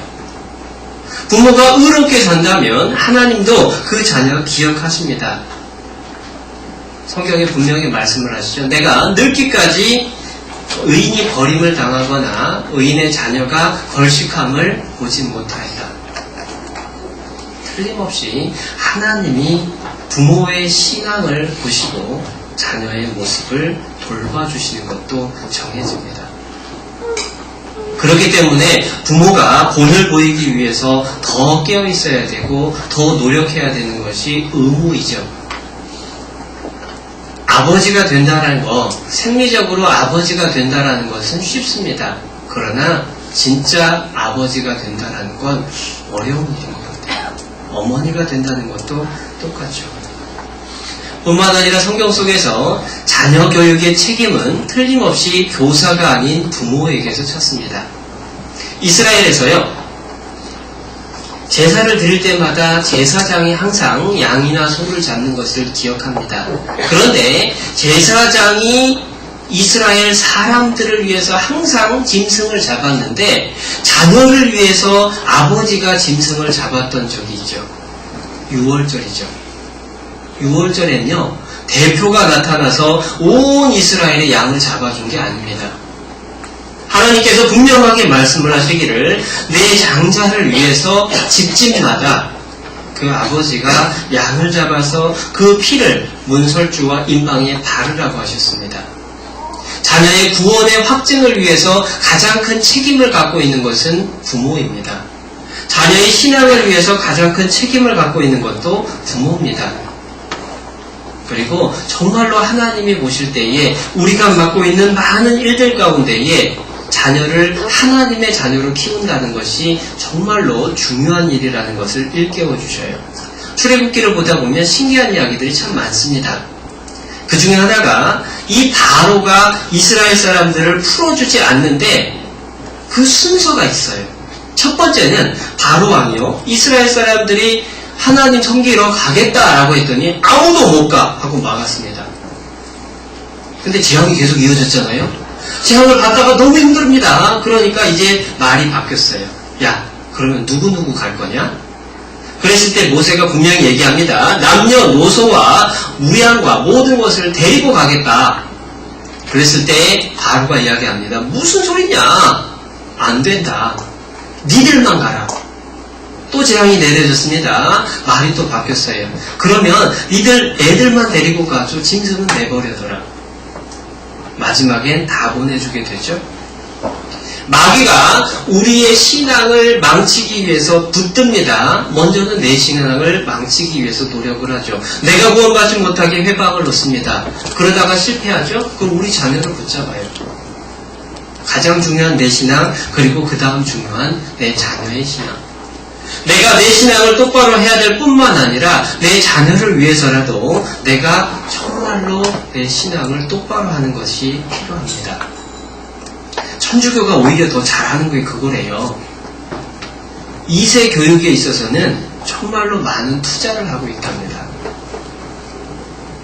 심지어 천주교인과 천주교인이 아닌 이방인들이 결혼을 할 때에도 허락을 해주면서 조건이 아이가 태어나면 아이를 천주교 성당 유치원에 보내라 라고 다짐을 받는다는 얘기를 들었습니다. 어렸을 적에 아이가 천주교에 나오면 그 아이가 정말로 평생 어떻게든 돌아오게 될 것을 알고 있다는 겁니다. 자녀 교육이 정말 중요하다는 건 우리 부모의 신앙, 내 자신의 신앙을 통해서 그것이 자녀에게 그대로 나타나기 때문에 또한 자녀 교육이 중요하죠. 그리고 세 번째, 떠나보냄을 준비하자. 떠나보냄을 준비하자. 이것도 모세를 생각을 해보면 금방 알 수가 있습니다. 모세의 어머니가 모세를 양육할 수 있었던 기회는 젖 먹는 기간뿐이었습니다. 한나가 사무엘을 양육할 수 있었던 기간도 젖 먹는 기간뿐이었습니다. 보내야 돼요. 여러분 품 안에 지금 자녀가 있다라면은 정말로 하나님이 주신 찬스입니다. 너무도 소중한 기회입니다. 언젠가 떠나가 버려요. 그 시기를 놓치면 소용없습니다. 그 시기를 놓쳤던 사람 중에 하나가 엘리라는 제사장이죠. 엘리의 두 아들 홈리와 비느하스가 악행을 했습니다. 성전에서 음행을 하고 성막에서 음행을 하고 뿐만 아니라 하나님의 재물을 더럽히고 하나님을 경홀히 여겼습니다. 엘리가 그걸 들었죠. 엘리가 듣고 아들들에게 얘기를 합니다. 내게 들리는 소식이 좋지 않다. 하나님께 죄를 지으면 누가 그 죄를 갚아주겠느냐. 제발 그리 말라. 그런데 아들들이 안 들었어요. 아들들이 어려서부터 그랬을까? 엘리에게는 기회가 있었는데요. 그 기회를 놓쳤던 겁니다. 정말로 그 얘기를 들을 때마다 마음에 두려움이 있습니다. 그건 뭐냐면 엘리는 틀림없이 늙어 죽을 때까지 하나님의 제사장이었습니다. 그럼에도 그 아들이 망쳤죠. 저도 하나님의 일꾼으로 앞에 서서 일을 합니다. 말씀을 전합니다. 그렇기 때문에 두려움이 있어요. 더 자녀를 위해서 기도하는 것이 필요하고 정말로 내 아이가 내 품 안에 있을 때에 내 말에 의해서 움직여질 수 있을 때에 조금이라도 더 빨리 신앙을 붙들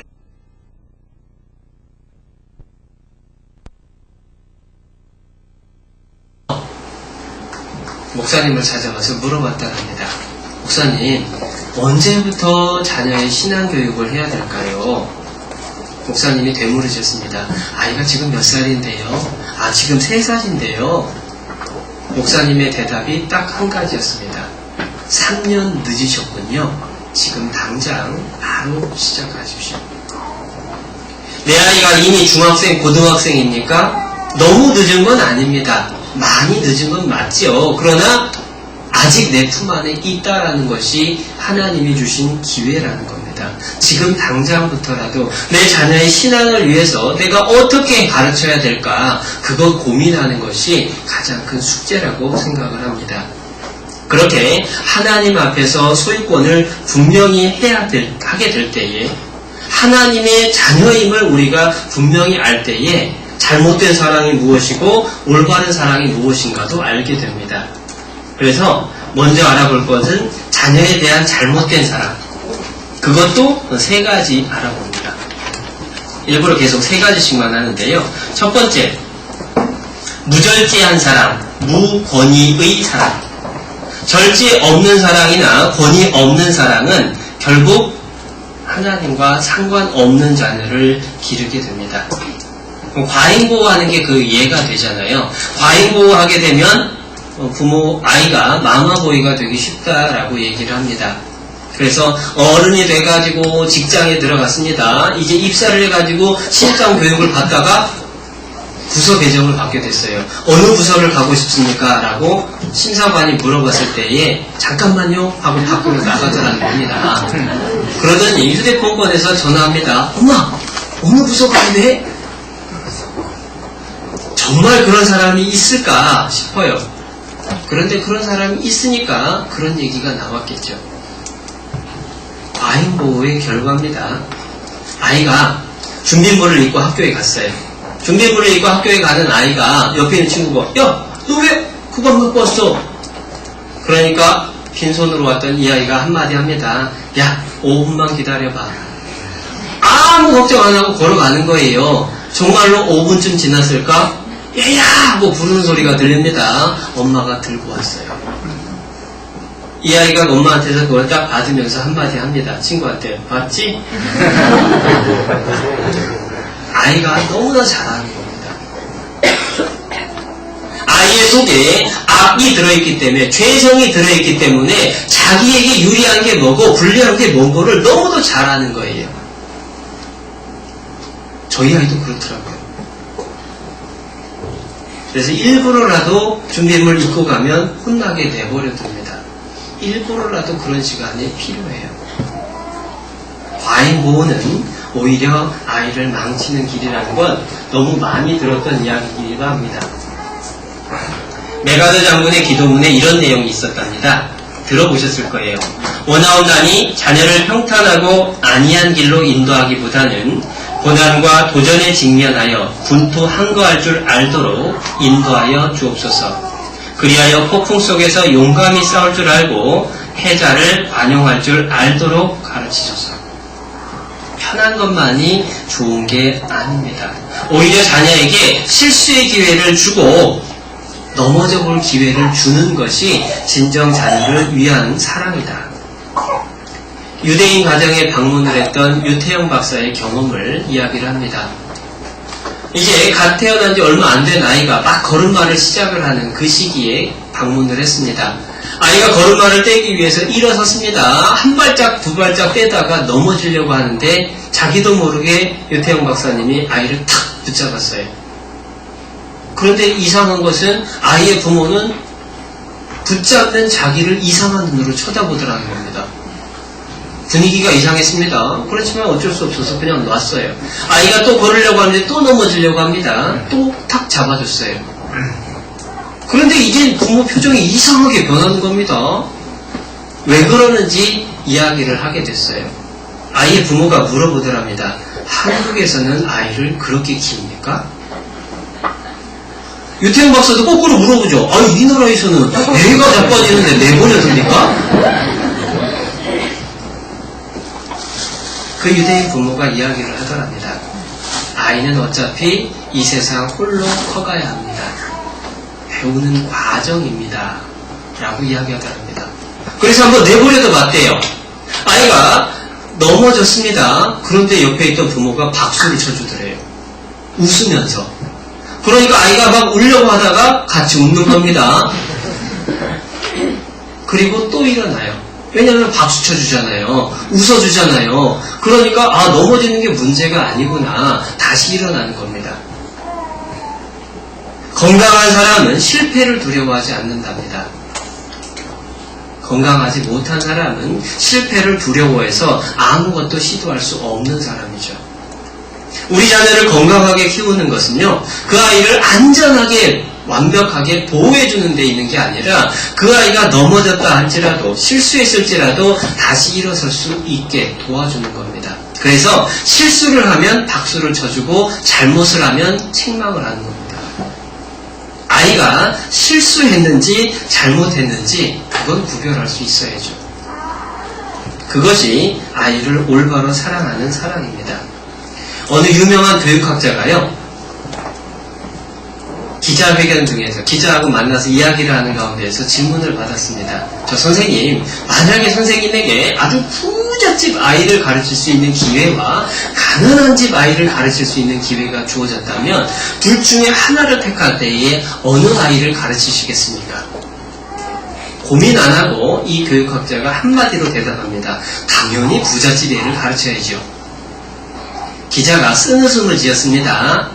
아이고, 소음을 하면서 생각했겠죠. 그때에 교육학자가 대답을 합니다.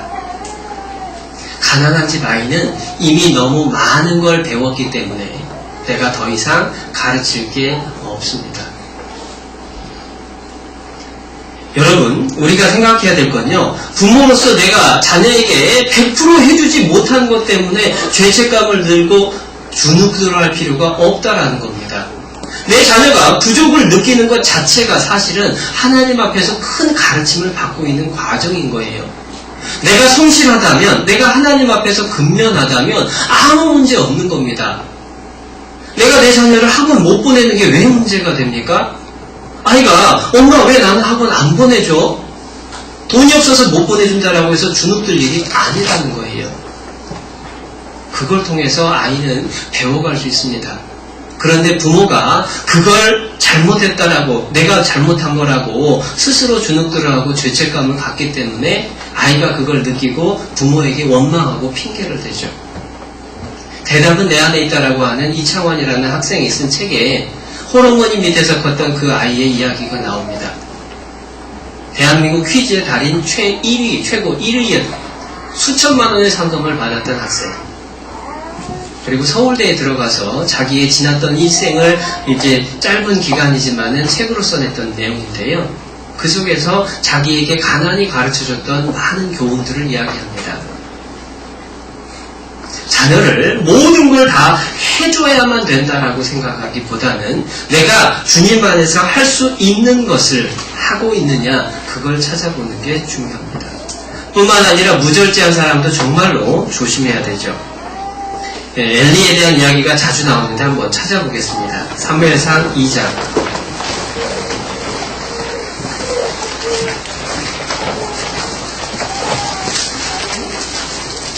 사무엘상 2장 29절.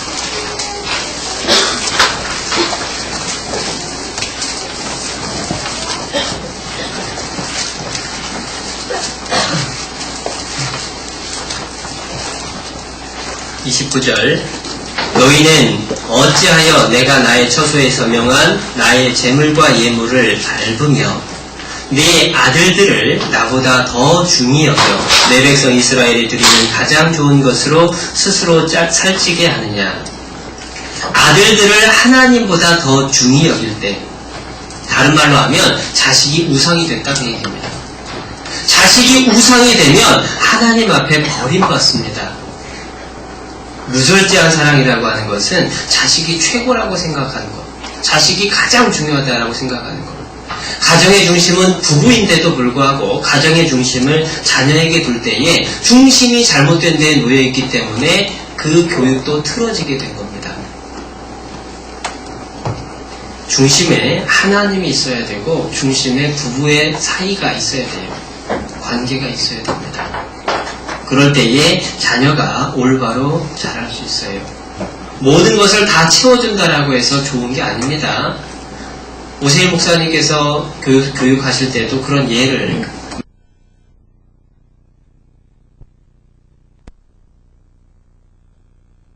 불려봤습니다. 아이가 옆에서 뉘우치기는커녕 씩씩댑니다. 뭐라고 하느냐? 그러게 내가 오토바이 사달라고 했잖아. 오히려 큰 소리 치는 거예요. 부모가 사달라는 오토바이 안 사줬기 때문에 내가 행패 부린 거다. 그런데 결국 그 부모가 오토바이 사줬답니다. 더 이상 이길 수가 없게 된 거예요. 그게 엘리의 모습하고 똑같은 겁니다. 무절제한 사랑이 나중에 가서는 감당할 수 없는 결과를 주게 되죠. 뿐만 아니라 권위 없는 사랑도 문제입니다. 부모로서의 권위가 자녀에게 세워져 있어야 돼요. 부모의 권위에 복종할 줄 아는 사람이 하나님의 권위에도 복종을 합니다. 출애굽기 20장 한번 보겠습니다.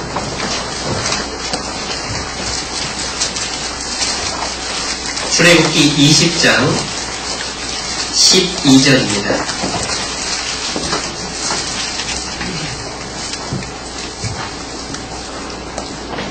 출애굽기 20장 12절 함께 읽어보겠습니다.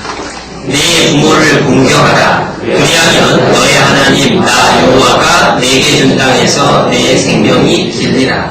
자, 몇 번째 계명이죠? 5번째 계명. 5번째 계명은 앞에 있는 네 계명에 연결이 됩니다. 왜냐? 어린 자녀에게는 부모가 하나님의 모습을 보여줍니다. 하나님을 섬기게 하기 위해서 부모를 공경하는 것이 필요한 거예요. 뿐만 아니라 뒤에 있는 5계명에도 연결이 됩니다. 왜냐? 그 뒤에 있는 이웃에 대한 모든 계명을 가장 먼저 실천할 수 있는 곳이 가정이거든요. 그러니까 가정에서 부모를 공경하는 것이 하나님을 공경하게 되는 기준이 되고 이웃을 사랑하게 되는 기준이 되는 겁니다. 그런데 그 부모를 공경하라라는 말씀은, 그 계명은요, 나머지 9계명하고 틀린 차이점이 하나 있어요. 그게 뭐냐면 나머지 9계명은 대상이 모든 인류입니다. 그런데 이번 그 5번째 계명은 대상이 한 자녀예요. 자녀들에게 말씀하셨습니다. 부모에게 공경하라. 네 부모를 공경하라. 훌륭한 왕은 훌륭한 신하들을 만들어냅니다. 훌륭한 장군은 뛰어난 군인들을 만들어냅니다. 훌륭한 부모는 부모를 공경할 줄 아는 자녀를 양육해야 합니다. 자녀들이 부모를 순종하는 것은, 부모를 공경하는 것은 의무입니다. 그러한 의무를 자녀들에게 가르쳐주고 그것이 그 몸에 배이게 하는 것은 부모가 감당해야 될 책임인 거예요. 솔직히 우리가 하나님께 순종하는 것을 배워가는 게 신앙생활입니다. 내가 좋아하고 내가 동의하는 것만 내 하나님, 그 말은요, 그 말씀은 제가 마음에 받아들여지니까 제가 따르겠습니다. 아유 하나님, 그 말씀은 제 생각하고 틀린데요, 저 그거 못하겠습니다. 그렇다면 그건 순종이 아니죠. 부모를 공경하라, 부모를 주 안에서 순종하라, 그 얘기는 부모가 말하는 것이 자기 뜻과 자녀 스스로의 생각과 맞지 않는다라고 할지라도 부모의 권위가 있어서 복종할 수 있게 가르쳐야 된다라는 것을 우리에게 알려주는 거예요. 자녀가 알아서 부모를 섬겨주기를 바라는 게 아닙니다. 그래서 애들 동요도 있잖아요. 맛있는 사과 먹을 때 아빠 먼저 드세요. 애들 노래를 가르치는 것들을 보면서도 정말로 그게 다 이유가 있다라고 생각을 합니다. 과일을 깎았습니다. 과일을 깎아놓고 그것을 맨 먼저 가장 좋은 부위를 포크로 집어다가 아버지에게 전해주는 한 가지부터 가르침이 시작되죠. 어머니가 아버지를 존경하는 모습 속에서 아이가 또한 순종이라고 하는 것을 배워갑니다. 정말로 자녀가 부모의 말에 이해하고 복종할 수 있는, 순종할 수 있는 그러한 가르침이 우리에게 절실히 필요한 시대에 우리가 살고 있는 것 같습니다. 두 번째로 완벽주의로 대하는 사람. 그것도 참 문제죠. 성경에 굳이 비한다면 율법주의하고 비슷한 내용일 겁니다. 네, 완벽주의라고 하는 것은 이상하게 우리나라 부모들이 대부분 경험을 하는 내용이죠. 어떤 학생이 반에서 1등입니다. 와, 반에서 1등을 해가지고 집에 왔어요. 그 부모님이, 아버님이 이야기를 하더랍니다. 좀 더 열심히 해라. 아들이 이제 더 열심히 해서 전체 1등을 했습니다. 아빠, 전체 1등 했어요. 아버지가 또 대답을 하셨습니다. 좀 더 잘해라. 이 아이가 진짜 공부를 열심히 해서 전국 모의고사 1등 수석을 했습니다. 아버지가 뭐라고 했겠냐는 겁니다. 아빠, 전국 모의고사 1등 했어요. 웃지도 않고 아버지 한마디 하셨습니다. 남자는 운동도 잘해야 된다.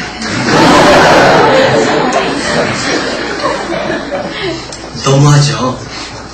그런데 이게 극단적인 예입니다. 그런데 한번 이 상황은 우리 극단적인 예가 아닐까 한번 생각해보죠.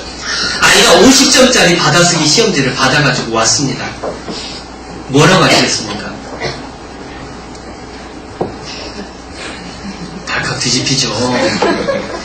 너 받아쓰기 똑바로 하라고 몇 번을 말했냐. 그거부터 시작해서 너 지금 당장 노트 갖고 와 해가지고 그걸 다시 100번을 쓰게 한다든지 별소리가 다 나올 수밖에 없는 그 상황에서 한 아버지가 이렇게 얘기를 했더랍니다. 시험지를 들이밀면서 엄마가 얘 좀 보라고, 당신이 감싸보더니까 애가 영혼정이라고 막 또 화를 내니까 아버지가 시험지 갖고 와보라고 시험지를 딱 보더니 한마디 합니다. 어이구, 맞은 글씨가 훨씬 많구만. 50점이지만 글자 수 틀린 거 생각해보니까 5개밖에 안 틀린 거예요. 맞은 글씨는 수십 자가 되죠. 한 글자 틀려서 틀린 겁니다. 그런데 우리 눈에는 틀린 글자만 보여요. 하얀 종이에 점을 찍어놓고 물어봤다고 하잖아요. 뭐가 보입니까? 예, 점이 보이는데요. 그런데 그 주변에 하얀 종이는 보인다는 말을 한 사람이 없더란 얘기를 합니다. 우리는 아이가 잘한 것은 당연한 거고 잘못한 것만 고쳐주려고 하죠. 이유가 있습니다. 유교적인 사상에 우리가 푹 젖어 있어서 아이가 교만할까봐, 칭찬해주면 교만할까봐. 그래서 아이가 잘한 것은 당연한 거고 잘못한 것만 고쳐주느라고 노력을 하죠. 그런데 한번 생각을 해보세요. 어머님들 많이 계시니까 어머님들이 모처럼 만에 남편 들어오기 전에 열심히 요리를 했습니다. 어떤 분이 그런 그 이야기를 소개를 하는데요. 자기가 남편을 위해서 퇴근하기 전에 열심히 요리를 해서 만두를 빚었습니다. 육수를 직접 끓이고, 그리고 만두 속을 직접 다지고, 만두 반죽을 해가지고, 껍질을 만들고 해서 만두를 끓이고, 거기에다가 고명을 얹고 해서 따뜻하게 남편 도착할 시간에 맞춰가지고 탁 올려놓고, 남편 도착하자마자 많이 피곤하시죠? 와서 한번 드세요. 만두국 끓였어요.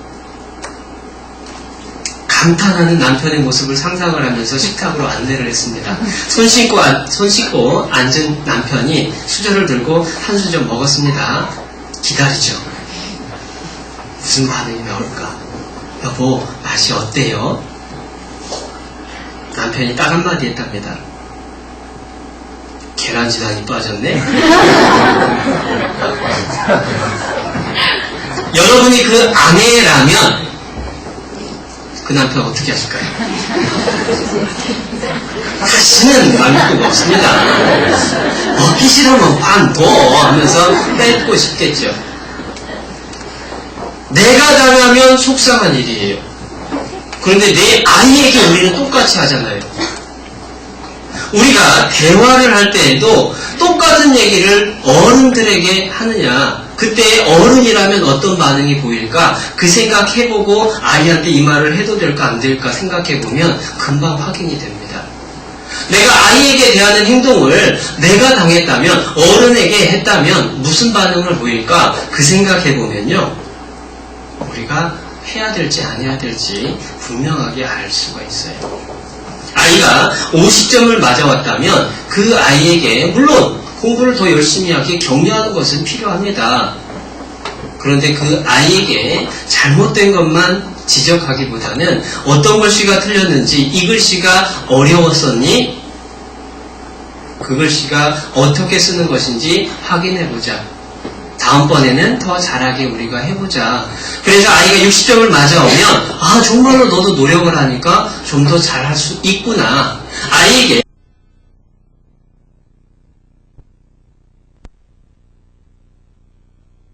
아이가 좀 더 자신감을 갖게 하고 노력하고자 하는 그러한 의식을 가질 수 있게 도와주는 거죠. 완벽주의의 모습은요, 하나님의 모습하고도 달라요. 우리는 세상에 살아가면서 결과를 가지고 항상 평가를 하는 습관에 젖어 있습니다. 그런데 신앙은 과정이라고 하나님 말씀을 하시죠. 바울 사도도 분명히 말씀을 하십니다. 한 일, 즉 뒤에 있는 것은 잊어버리고 앞에 있는 표대를 향하여 그리스도의 부르심의 상을 얻기 위하여 힘써 달려가노라. 신앙생활은 과정입니다. 우리 자녀들도 지금 과정 중에 놓여 있잖아요. 하나님께서 과정 중에 있는 우리에게 너 왜 그것밖에 못해? 라고 매일처럼 한마디씩 해주신다면 우리 누구도 신앙생활할 엄두도 못 낼 겁니다. 그런데 우리의 자녀에게 너 왜 그것밖에 안 해? 너 왜 아직도 안 했어? 매일처럼 그 이야기를 할 때에 아이가 과연 하고 싶은 마음이 생겨날까? 아니라는 것을 분명하게 알 수 있습니다. 완벽주의의 사랑도 잘못된 사랑이죠. 세 번째, 조건부 사랑. 조건부 사랑이라고 하는 것은 무엇을 하면 무엇 해줄게 라고 하는 거죠. 아이고 세수하니까 예쁘네. 아유 옷 갈아입으니까 예쁘다. 물론 당연한 얘기지만 아이의 생각에 의문을 품게 할 수 있다는 겁니다. 내가 옷을 갈아입으니까 예쁘구나. 내가 세수를 하니까 예쁘구나. 내가 공부를 잘하니까 이뻐하는구나. 내가 밥을 잘 먹으니까 이뻐하는구나. 내가 엄마 말을 잘 들으니까 이뻐하는구나. 그런데 그 조건이 사라졌을 때에 문제가 생기죠. 자기가 혼날 것에 대한 두려움이 생기고 엄마가 그렇게 편치 않은 존재가, 아빠가 그렇게 즐거운 존재가 아니게 될 겁니다. 그런데 우리 자신이 우리의 자녀를 정말로 조건부 사랑을 하고 있는지 아니면 하나님이 나를 사랑한 것처럼 무조건적인 사랑을 하고 있는지 확인해보는 쉬운 방법이 있답니다. 저도 소개를 받았던 내용인데요. 한번 해보시면 좋을 것 같아요. 집에 가셔서 아이가 혹여 텔레비전을 보고 있든 혹여 딴짓하면서 만화책 보면서 놀고 있든 아이를 향해서 한번 얘기를 해보십시오. 얘야, 너 오늘 정말 예쁘구나. 아유, 너 정말 사랑스럽구나. 라고 얘기를 해보십시오. 아이가 공부하고 있을 때 예쁘구나 하면 당연하다고 할 거 아니에요. 그럼 그렇지 할 겁니다. 그런데 자기가 놀고 있는데 옆에 와서 아유, 너 오늘 왜 그렇게 예쁘니? 라고 할 때 아이의 반응이 왜요? 라고 나온다면 지금까지 조건부 사랑을 베풀었다. 결론을 얻으면 되고요. 아이가 나도 엄마 사랑해. 고마워요. 아이의 반응이 그렇게 나타난다면 평소에도 아이 자체를 내가 인정해 줬구나 라고 생각을 하시면 돼요. 그런데 벌써 다 상상이 가시죠? 참 이상한 건요, 거꾸로 우리가 한번 생각을 해보세요. 아내가 남편한테 여보 사랑해, 남편이 아내에게 여보 사랑해 라고 얘기를 했습니다. 반응이 어떻게 나오겠습니까? 평소에 물론 이렇게 주고받았다면 모르겠는데 갑작스럽게 얘기를 해요. 그러면 눈초리가 올라가면서 뭐 잘못했어? 뭔 일이지? 왜냐하면 평소에 부부간에도 부모 자식 간에도 항상 사랑의 표현을 할 때에 조건이 늘 개입되어 있었기 때문에 갑작스러운 표현에 내 자신도 받아들일 수가 없는 거예요. 저 사람이 뭔가 또 꼴리는 게 있으니까 저러구만. 이런 반응이 나오죠. 하나님이 우리를 조건부 사랑을 하셨다면 우리 중에 사랑받을 사람이 누가 있었겠습니까? 하나님의 사랑으로 자녀를 사랑한다. 아까 찬양 잠깐 불렀죠? 주의 사랑으로 사랑합니다. 주의 사랑으로 사랑한다라는 것은 조건이 없다라는 겁니다. 시간이 조금 지났는데요. 아이들이요, 영상을 하나 만든 건데 꽤 오래전 영상인데요. 잠깐 아이들이 부모님의 이야기를 들으면서 어떤 생각들을 하는지 잠깐 한번 보겠습니다.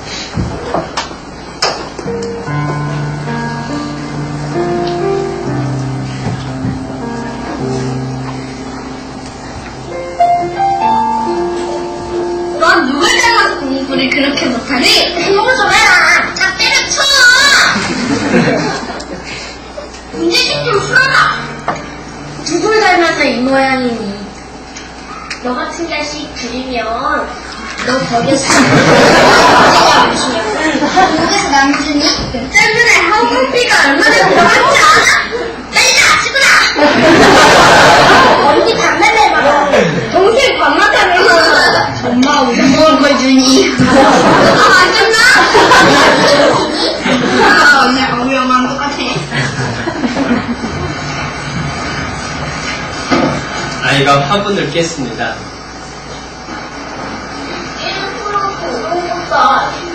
일부러 그런 사람이 어딨어? 미안해 그렇지 뭐. 아침도 신속해 하루 억지로 난리야. 정말 죄송해. 시끄러!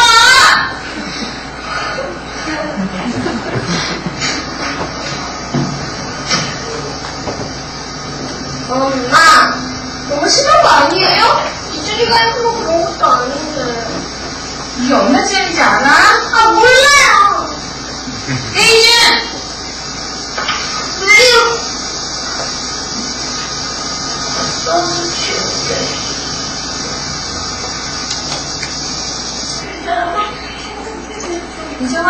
가방은 잘 챙겼어? 숙제는 잘했고? 원래 숙제는?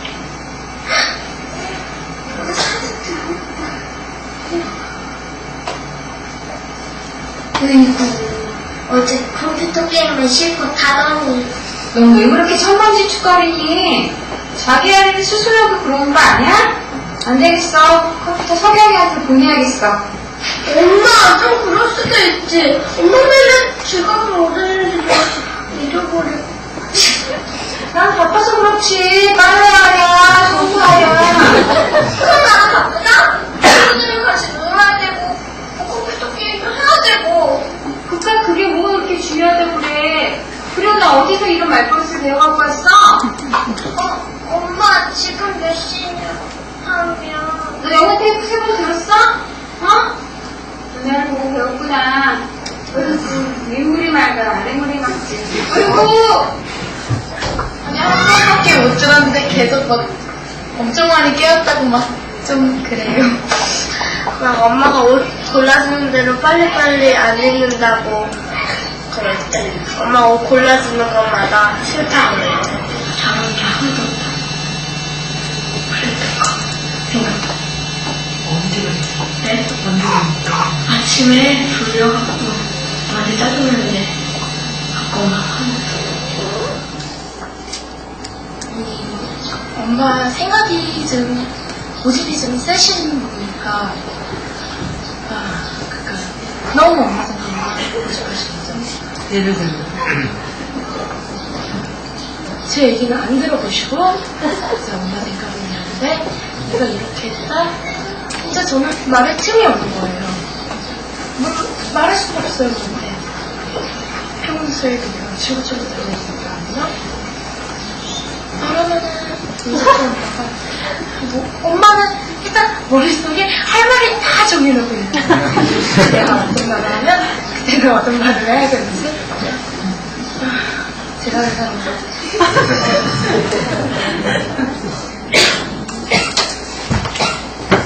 많은 얘기들이 실제 우리 일상생활에서 우리 자녀와 사이에서 오고 가는 얘기들입니다.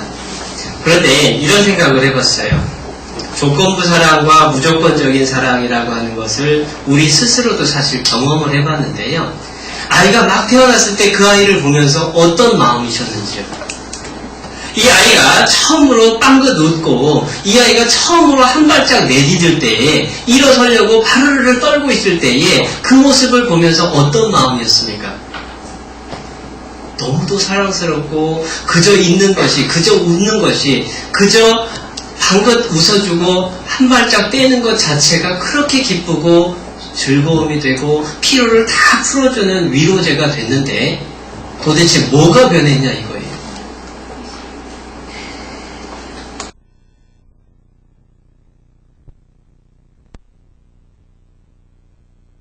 그래서 도대체 변한 게 뭘까요? 아이가 이제 컸기 때문에 죄성이 툭툭 튀어나와서일까요? 혹여 내 속에 아이 자체, 존재 자체의 기쁨보다는 아이에 대한 내 자신의 욕심이 너무 커져 있기 때문에 그것이 채워지지 않는 데서 나오는 불만이 쌓인 건 아닐까. 조건부 사랑과 그렇지 않은 사랑에 대해서 생각해 볼 수 있는 교훈이라고 생각을 합니다. 반대로 물론 올바른 사랑에 대해서도 생각을 해봐야 될 겁니다. 그런데 올바른 사랑은 쉽죠. 잘못된 사랑 거꾸로 하면 금방입니다. 그래서 절제되고 권위가 있는 사랑, 그리고 무조건적인 사랑 뿐만 아니라 정말로 완벽주의가 아니라 자녀를 있는 그대로 인정해주고 격려해줄 수 있는 사랑, 그러한 모습들이 올바른 사랑의 모습이다라고 생각을 할 수 있을 겁니다. 제가 철학 시간에 들었던 이야기가 떠올라요. 좋아한다와 사랑한다의 차이에 대해서 강의를 들었습니다. 좋아한다와 사랑한다라고 하는 그것을 가지고 거의 2시간 이상을 배웠던 기억이 납니다. 그런데 그 많은 기준에 있어서 한 가지 기준이 뭐냐면 좋아한다와 사랑한다를 나누는 기준은 조건이 있느냐 없느냐라고 한다. 거기에 있다는 겁니다. 좋아한다라는 것에는 조건이 있습니다. 네가 이렇게 하니까 좋아해. 조건이 있어서 좋아했습니다. 그러면 그 조건이 바뀌면 싫어할 수 있는 거예요. 그게 좋아하는 겁니다. 사랑은 조건이 없는 거죠. 그렇기 때문에 사랑은 변하지 않는 겁니다. 내가 부모로서 자식을 사랑하느냐, 좋아하느냐. 조건부 사랑이라고 하는 표현은 실상은 잘못된 표현입니다. 조건부로 좋아했다가 조건부로 싫어했다가 할 뿐이죠. 사랑이라고 하는 것은 무조건. 그래서 결혼식 주례사에서 빠지지 않는 말이 검은 머리 팥불이 되도록, 비가 오나 눈이 오나 바람이 부나 아프거나 건강하거나, 왜 그 많은 조건들을 일일이 다 얘기를 하느냐? 조건이 다 바뀌더라도 사랑하겠느냐? 그게 사랑이다. 자녀를 대해서도 똑같은 겁니다. 그런데 우리는 너무도 조건부 사랑에 익숙해 있죠. 자기 나 사랑해? 그럼 사랑하지. 어떤 점이 좋아서 사랑해? 다. 아니 그거 말고 왜 사랑하는 거야? 당신이니까 내가 사랑하지. 그런데 마음에 채워지질 않나 봐요. 여전히 무언가 그 조건을 찾고 확인하고 싶어 합니다. 그러면 그 조건이 바뀌면 사랑도 바뀐다는 걸까요? 그럴 수 없다라는 겁니다. 사랑은 변하지 않은 것이고 조건이 없는 거죠. 뿐만 아니라 올바른 사랑의 한 가지 우리가 마지막으로 기억할 건, 표현하지 않으면 그 사랑은 사랑이 아니다. 종은 울리지 않으면 더 이상 종이 아니고, 사랑은 표현하지 않으면 더 이상 사랑이 아니다. 부부간에도 그렇고요, 자녀에게도 그렇습니다. 자녀를 보고 하루 중에 몇 번 웃으십니까? 아침에 일어나면서부터 저녁에 잠들 때까지 내 아이를 보면서 내가 웃어주는 시간하고 찡그리고 짜증내는 시간하고 한번 세보세요. 일부러라도 웃어주십시오. 일부러라도 말해주십시오. 말하는 게 쑥스럽다면 문자라도 보내주시고, 할 수만 있다면 스킨십을 가져서 안아주고 다독여주고, 단 둘만의 시간을 가져보려고 노력을 하고.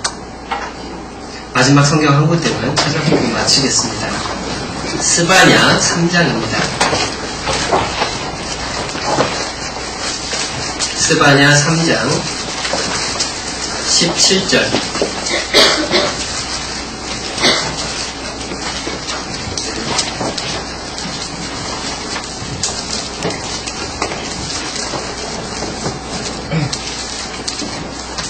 (3장 17절) 말씀 함께 읽겠습니다.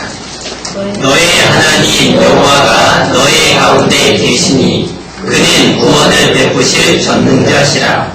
그가 너로 인하여 기쁨을 이기지 못하여 하시며 너를 잠잠히 사랑하시며 너로 인하여 즐거이 부르며 기뻐하시리라 하리라. 찬송도 있는데요, 이 말씀이 위로가 되면서도 참 의문이기도 합니다. 하나님이 뭐가 이쁘다고 나로 인해서 기쁨을 이기지 못한다라고 하실까? 내가 뭐 잘났다고 우리를 향해서, 나를 향해서 내가 너를 보면서 너무너무 기뻐서 내가 그 기쁨을 감당을 못하겠다, 그런 표현을 하셨을까? 하나님은 더더군다나 내 속속들이를 다 아시는 분인데, 그분이 내 속을 다 들여다보시면서도 너로 인해서 기쁨을 이기지 못하여 하시며 잠잠히 사랑하시며 너로 인하여 즐거이 부르며 기뻐하신다라고 말씀을 하셨을까? 그건요, 나를 위해서입니다. 사랑받고 있는 내 자신의 행복, 내 자신의 자신감과 기쁨을 위해서 하나님이 약속해 주신 거예요. 자녀를 향해서요, 사랑한다. 엄마는 너를 자랑스럽게 생각한다. 아빠는 네가 있어서 든든하다, 고맙다 라고 이야기해 보십시오. 자녀가 그 이야기를 듣고 사랑받고 있는 그 아이가 이 세상에서 벗어나고 딴 길로 가고 또는 대들면서 어긋난 행동을 보이지는 않을 겁니다. 우리가 조상을 위해서 할 수 있는 일은 더 이상 없습니다. 그러나 우리가 자손을 위해서 할 수 있는 일은 있죠. 우리가 조상을 섬기기 위해서 노력하지는 않습니다. 그러나 자녀를 위해서는 정말로 깨어있어서 노력해야 될 일들이 많습니다. 이제 자녀교육 세미나 이 시간이요, 성경적 부모교실이라고 하는 책을 기준으로 해서 제목을 따와가지고 그 기준을 참고로 하고 많은 책들과 성경의 내용들 속에서 정리를 해서 쭉 과정을 밟아 나가려 합니다. 그래서 내일은 훈계에 대해서, 그 다음에는 자녀들의 특성에 대해서, 또 그 다음에는 대화법에 대해서 쭉 이어지게 될 겁니다. 그래서 어떻게 시작할까라는 제목 우리가 가졌었는데요. 정말로 자녀 교육의 기본 마음 자세에 대해서 우리가 세 가지, 총 9가지 찾아봤는데 기억할 수 있었으면 하는 바람을 가져봅니다. 기도하시겠습니다. 사랑과 은혜가 많으신 하나님 아버지 감사합니다. 우리를 사랑하셔서 우리에게 하나님의 귀하신 자녀들을 맡겨주셨습니다. 저희는 부모로서 부족한 것이 너무도 많기에 하나님의 도우심과 하나님의 사랑과 지혜만을 간구합니다. 저희에게 하나님의 크신 사랑으로 채워주셔서 하나님의 자녀를 하나님의 자녀답게 양육할 수 있도록 지혜를 주시옵소서. 하나님이 보시는 것처럼 우리의 자녀를 볼 수 있는 눈을 주시고 우리의 자녀가 하나님의 보시는 눈으로 스스로를 기억할 수 있도록 축복하여 주시옵소서. 자녀를 양육하면서 조심해야 될 점, 올바른 사랑과 그릇된 사랑의 모습을 보면서 교훈을 받습니다. 참으로 우리의 모습 속에 부족하고 잘못된 부분은 고쳐주시고 우리의 모습 속에 하나님의 기뻐하는 모습이 지식이 아니라 삶으로 열매 맺을 수 있도록 도와주시기를 간구드립니다. 이 시간을 통해서 더욱 우리의 자녀를 통해서 간절히 주님께 기도합니다. 그들의 영혼을 지키시고 이 죄악된 세상에서 하나님의 빛과 소금으로 귀하게 사용하여 주시옵소서. 우리를 사랑하시는 예수님의 이름으로 기도드렸습니다. 아멘.